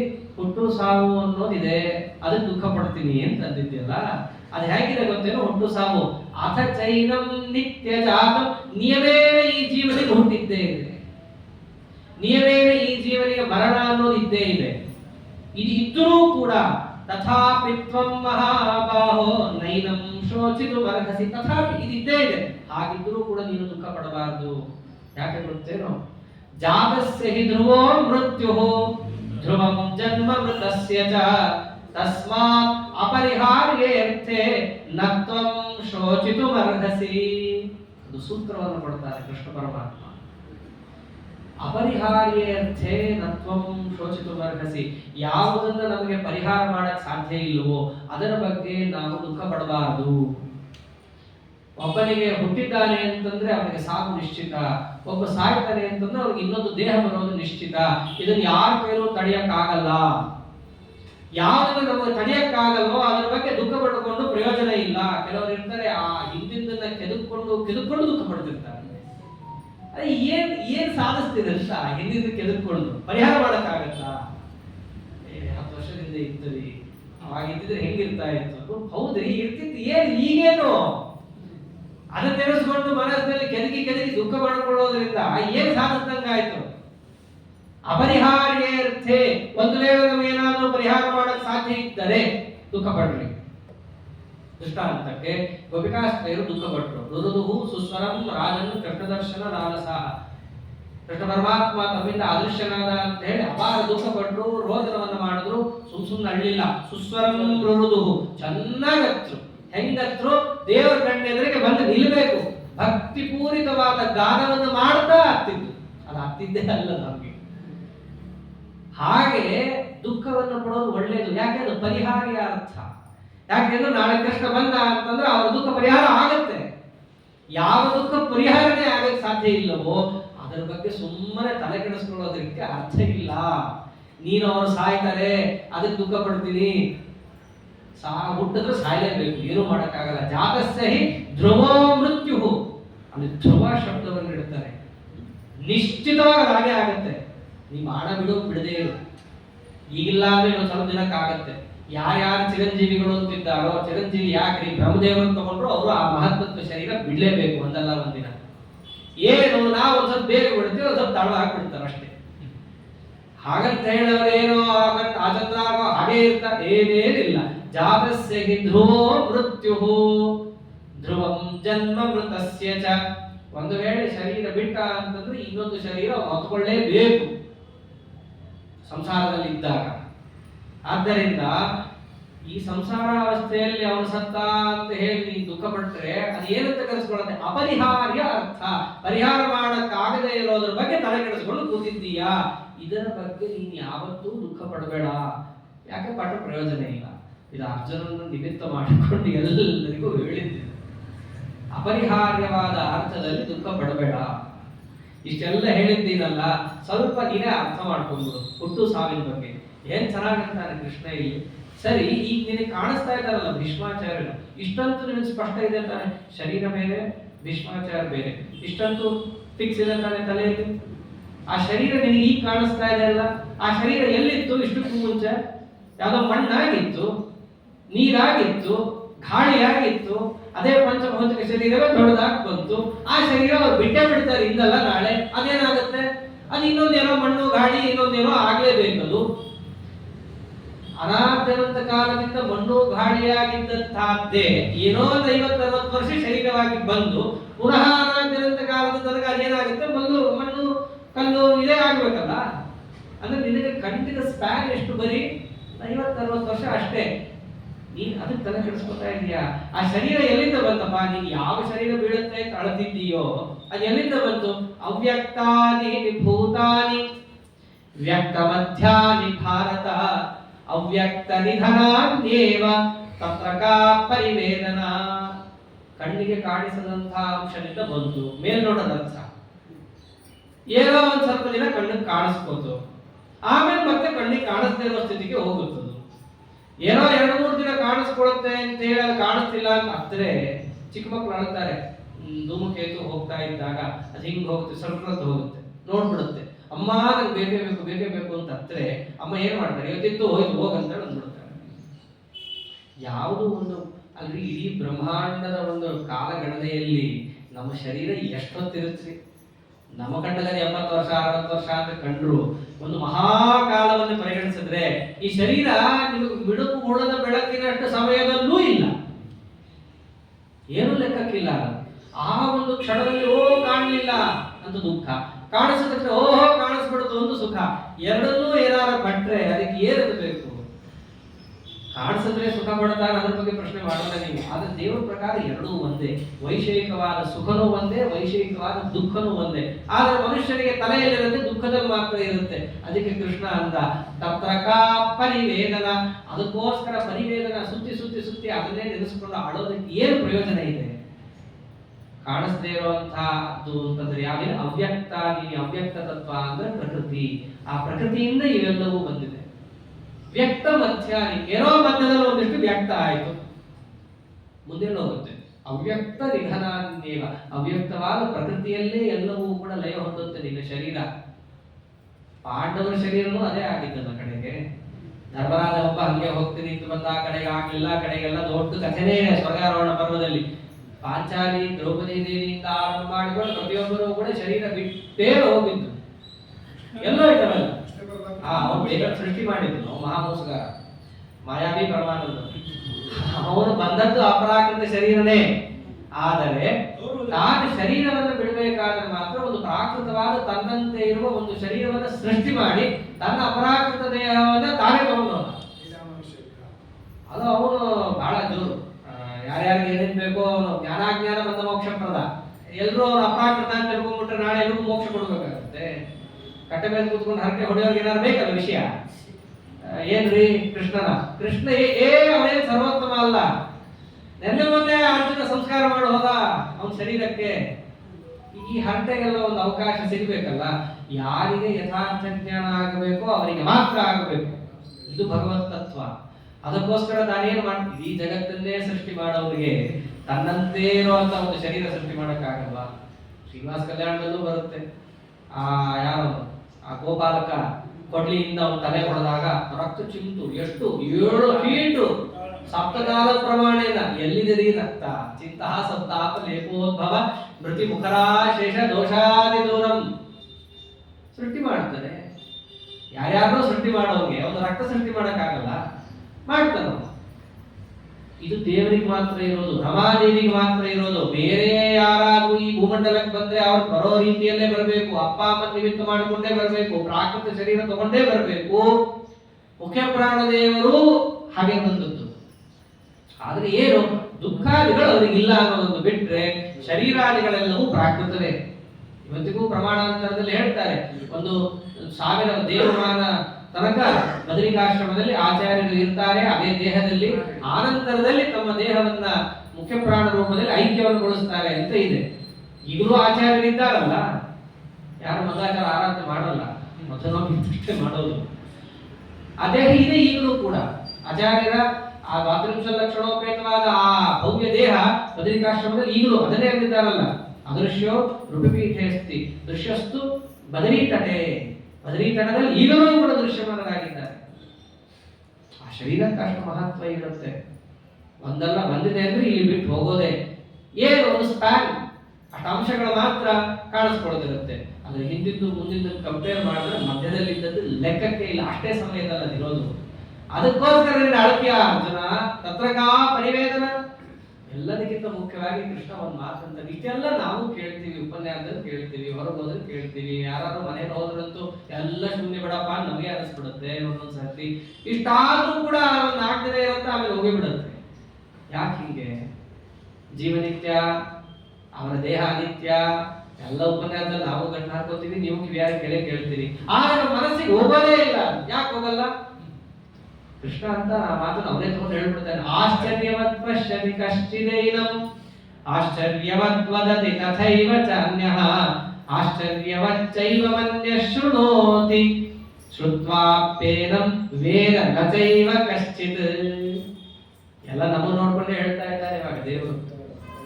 ಯಾರು ಈ ರೀತಿಯಾಗಿ ಜೀವನಿದ್ದಾನೆ, ಪರಮಾತ್ಮ ಹೀಗಿದ್ದಾನೆ ಅಂತ ಹೇಳಿ ಯಾರು ಹೇಳ್ತಾರೋ ಅವರೇ ಆಶ್ಚರ್ಯ. ಯಾರು ಇಂಥ ಮಾತನ್ನು ಯಾರು ಹೇಳೋದೇ ಇಲ್ಲ, ಹೇಳೋದೇ ಅಪರೂಪ. ಆಶ್ಚರ್ಯ ಅಂತವರೊಂಥರ ಆಶ್ಚರ್ಯ, ದುರ್ಲಭ. ಅರ್ಜುನ ಜೀವನ ಬಗ್ಗೆ ಈ ರೀತಿ, ದೇಹದ ಬಗ್ಗೆ ಈ ರೀತಿಯಾಗಿ ಪೂರ್ಣ ತಿಳಿಸ್ಕೊಡೋರು, ಮಾತಾಡೋರೇ ಆಶ್ಚರ್ಯಕರ. ಕಥಂಚಿತ್ ಅಂತವ್ರು ಸಿಕ್ಕಿಬಿಡ್ತಾರೆ. ಸಿಕ್ಕದವ್ರಿಗೆಲ್ಲ ಅವ್ರು ಹೇಳಿದ್ದನ್ನು ಕೇಳಬೇಕಲ್ಲ. ಅವರು ಆಶ್ಚರ್ಯವತ್ ಪಶ್ಯತಿ ಕಶ್ಚಿದೇನ, ಮೊದಲು ಈ ರೀತಿಯಾಗಿದೆ ಅಂತ ಹೇಳಿ ನೋಡೋರೇ ದುರ್ಲಭ. ಒಂದು ವೇಳೆ ನೋಡ್ಬಿಟ್ಟ, ನೋಡಿದಂತೆಯೇ ಎಲ್ರಿಗೂ ಹೇಳ್ಬೇಕಂತ ಇಲ್ವಲ್ಲ. ಅವನು ಹೆಂಗೆ ತಿಳ್ಕೊಂಡಿದ್ದಾನೋ ಹಾಗೆ ನೋಡಪ್ಪ. ದೇವ್ರು ಕೆಲವ್ರಿಗೆ ಅದೊಂದು ಇರುತ್ತೆ, ನಾನ್ ಸರಿಯಾಗಿ ತಿಳ್ಕೊತೀನಿ, ನಾನ್ ಯಾಕೆ ಇನ್ನೊಬ್ರಿಗೆ ಅದನ್ನ ಹೇಳ್ಬೇಕು. ಅಲ್ಲಿ ಎರಡು, ಒಂದು ವಿಪ್ರಲಿಪ್ಸಾ ಬುದ್ಧಿ, ಇನ್ನೊಂದು ಏನ್ ಅನ್ಕೊಂಡ್ಬಿಡ್ತಾರೋ ಏನೋ ಹೇಳಿದ್ರೆ ನಾ ಯಾಕೆ ಅವ್ರಿಗೆ ಹೇಳ್ಬೇಕು, ಇದೊಂದಿರುತ್ತೆ. ಅದನ್ನೇ ಕೃಷ್ಣ ಅಂತ ಆಶ್ಚರ್ಯವದ್ ವದತಿ ತಥೈವ ಚಾನ್ಯಃ. ಯಾರು ತಥೈವ ಹೇಗೆ ವಿಷಯ ಇದೆಯೋ ಹಾಗೆ ಯಥಾಸ್ಥಿತವಾಗಿ ಹೇಳೋರು ಕೂಡ ಆಶ್ಚರ್ಯ, ಬಹಳ ಅಪರೂಪ. ಅವರು ಇದ್ದಿದ್ದಾಗ ಹೇಳೋರು ಬಹಳ ಅಪರೂಪ. ಕೆಲವರು ಅದನ್ನು ಕೂಡ ಮಾಡಿಫೈ ಮಾಡಿ ಆ ಇರೋ ಕಹಿ ಬೀಜಕ್ಕೆ ಎಷ್ಟಾಗುತ್ತೋ ಅಷ್ಟು ಸಕ್ಕರೆಯನ್ನು ಹಚ್ಚಿ ಹೇಳೋರು ಇರ್ತಾರೆ. ಇದ್ದಿದ್ದಾಗ ಹೇಳಬೇಕು. ಎಷ್ಟೋ ಚರಿತ್ರೆಗಳನ್ನ ತಿರುಚಿ ಹೇಳ್ಬಿಡ್ತಾರೆ, ಗೊತ್ತಾಗಲ್ಲ, ಗೊತ್ತಾದ್ರೂ ಕೂಡ ಮಾಡಿಸ್ಕೊಡಲ್ಲ. ಅದು ಹೇಳೋ ರೀತಿಯಲ್ಲಿ ಹಾಗೆ ಹೇಳ್ಬಿಡ್ತಾರೆ. ಆಶ್ಚರ್ಯ ಇದ್ದಿದ್ದಾಗ ಹೇಳೋದು ಕೂಡ ಬಹಳ ಆಶ್ಚರ್ಯ. ಎಲ್ಲದಕ್ಕಿಂತ ಮುಖ್ಯ ಹೇಳದಂಗೆ ಹೇಳಿದಾಗ ಕೇಳೋರು ಇರ್ಬೇಕಲ್ಲ. ಆಶ್ಚರ್ಯವಚ್ಚೈವ ಮನ್ಯಃ ಶೃಣೋತಿ. ನೀವೇನೋ ಹೇಳ್ರಿ ನಾವ್ಯಾಕೆ ಕೇಳಬೇಕು ಅನ್ನೋರು ಇರ್ತಾರೆ. ಆದ್ದರಿಂದ ಅವರು ಬಹಳ ದುರ್ಲಭ. ಅವ್ರು ಹೆಂಗೆ ಹೇಳ್ತಾರೋ ಹಂಗೆ ಕೇಳೋಣಪ್ಪ. ಕೇಳೋಣ ಅಂದ್ರೆ ಏನು? ಕೇಳಿದಂತೆ ನಾವು ಅನುಷ್ಠಾನ ಮಾಡೋಣ. ಎಲ್ಲಾ ಕಡೆನೂ ಅರ್ಜುನ ಕೇಳು ಅರ್ಜುನ ಕೇಳು ಅಂತ ಯಾಕಂತಾರ್ರಿ? ಅವ್ನು ಹೇಳಿದ್ರೆ ಇವ್ನು ಕೇಳಲೇಬೇಕು, ಬೇರೆ ದಾರಿನೇ ಇಲ್ಲ. ಯಾರಾದ್ರೂ ಕೂಡ ಹಿರಿಯರು ನನ್ನ ಮಾತು ಕೇಳೋ ಅಂತಂದ್ರೆ ಏನರ್ಥ? ಕೇಳಿದಂತೆ ನಡ್ಕೋ ಅಂತ ಅರ್ಥ. ಇಲ್ಲ ಅಂದ್ರೆ ಕೇಳು ಅನ್ನೋದಕ್ಕೆ ಅರ್ಥ ಇಲ್ಲ. ಇವನು ಹೇಳಿದ್ರೆ ಬೇಡಂದ್ರು ಬೇಕಂದ್ರು ಕೇಳಿಸ್ಕೊಳ್ಳೇಬೇಕು. ಕೇಳು ಅಂತಂದ್ರೆ ಕೇಳಿದಂತೆ ನಡ್ಕೋ. ಶ್ರುತ್ವಾಪ್ಯ, ಒಂದು ವೇಳೆ ಕೇಳ್ತಾನೆ, ಹೇಗಿದೆಯೋ ಆ ವಸ್ತುಸ್ಥಿತಿಗಳನ್ನ ಹಂಗೆ ಕೇಳಿದ್ರು ಕೂಡ ನಡ್ಕೊಳ್ಳೋರು ಇರ್ತಾರಲ್ಲ, ಅವರ ಆಶ್ಚರ್ಯ, ಬಹಳ ಆಶ್ಚರ್ಯ. ತಮಾಷೆ ಏನ್ ಗೊತ್ತಾ? ಕೃಷ್ಣ ಇನ್ನೊಂದು 4ನೇ ಲೈನ್ ಇರ್ತಾರೆ. ಶ್ರುತ್ವಾಪ್ಯೇವಂ, ಹಿಂಗೆ ಕೇಳ್ತಾರೆ, ಕೇಳದಂತೆನೆ ಮಾತಾಡ್ತಾರೆ, ಮಾತಾಡದಂತೆನೆ ನೋಡ್ತಾರೆ. ಎಲ್ಲ ಮಾಡಿನೂ ಕೂಡ ಕೆಲವೊಮ್ಮೆ ಏನಾಗುತ್ತೆ? ವೇದ ನಚೈವ ಕಶ್ಚಿತ್. ನಿತ್ಯ ಅದು ಮಾತಾಡಕ್ಕಾಗುತ್ತೆ ಹೊರತು ಅದನ್ನು ಅನುಷ್ಠಾನಕ್ಕೆ ತಂದ್ಕೊಂಡು ಮನಸ್ಸಿನಲ್ಲಿ ಇಟ್ಕೊಂಡು ಇರೋ ಅಂತವರು ಯಾರು ಇಲ್ಲ, ಬಹಳ ಕಡಿಮೆ. ಎಲ್ಲ ಮಾತಾಡ್ತೀವಿ, ಜೋರಾಗಿ ಮಾತಾಡ್ತೀವಿ, ಪರೋಪದೇಶ ಪಾಂಡಿತ್ಯ. ಒಂದು ವೇಳೆ ನಮ್ಮ ಅನುಷ್ಠಾನಕ್ಕೆ ಬಂತು ಅಂದ್ರೆ ಕೃಷ್ಣಾರ್ಪಣ ಮಾಡಿಸ್ತದೆ, ಅದೇನು ಕೃಷ್ಣಾರ್ಪಣೆ ಅಂತ. ಆದ್ದರಿಂದ ಇವರೆಲ್ಲ ಬಹಳ ದುರ್ಲಭ. ಈ ಜೀವನ ವಿಚಾರ, ಈಶ್ವರನ ವಿಚಾರ ಇವೆಲ್ಲ ತಿಳ್ಕೊಂಡಿರ್ತೀವಿ, ಅನುಷ್ಠಾನ ಮಾಡಬೇಕಾಗುತ್ತಾ? ಈ ದೇವಪಟ್ಟಿಗಳಿರು ನಮ್ದು ನಮಗ್ ಬಿಡು, ಅಲ್ಲಿಗೆ ಬಂದಿರೋ ಅವಸ್ಥೆ.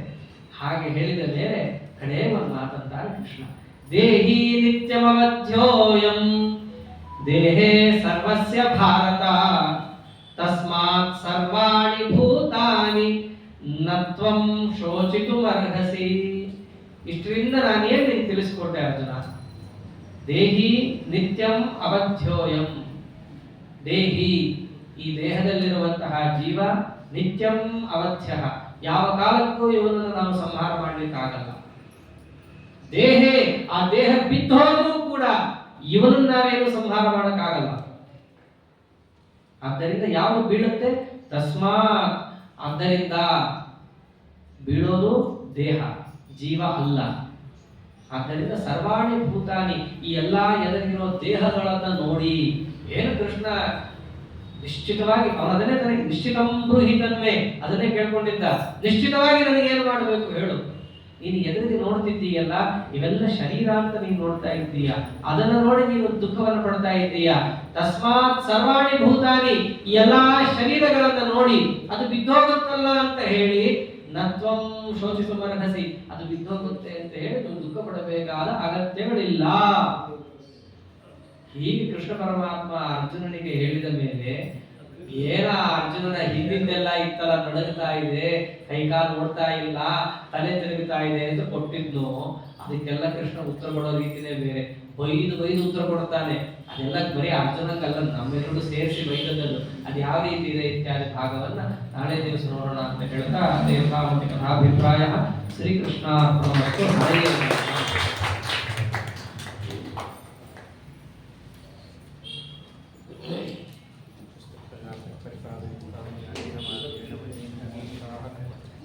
ब्राह्मणेभ्यः शुभमस्तु. नित्यं लोकाः समस्ताः सुखिनो भवन्तु.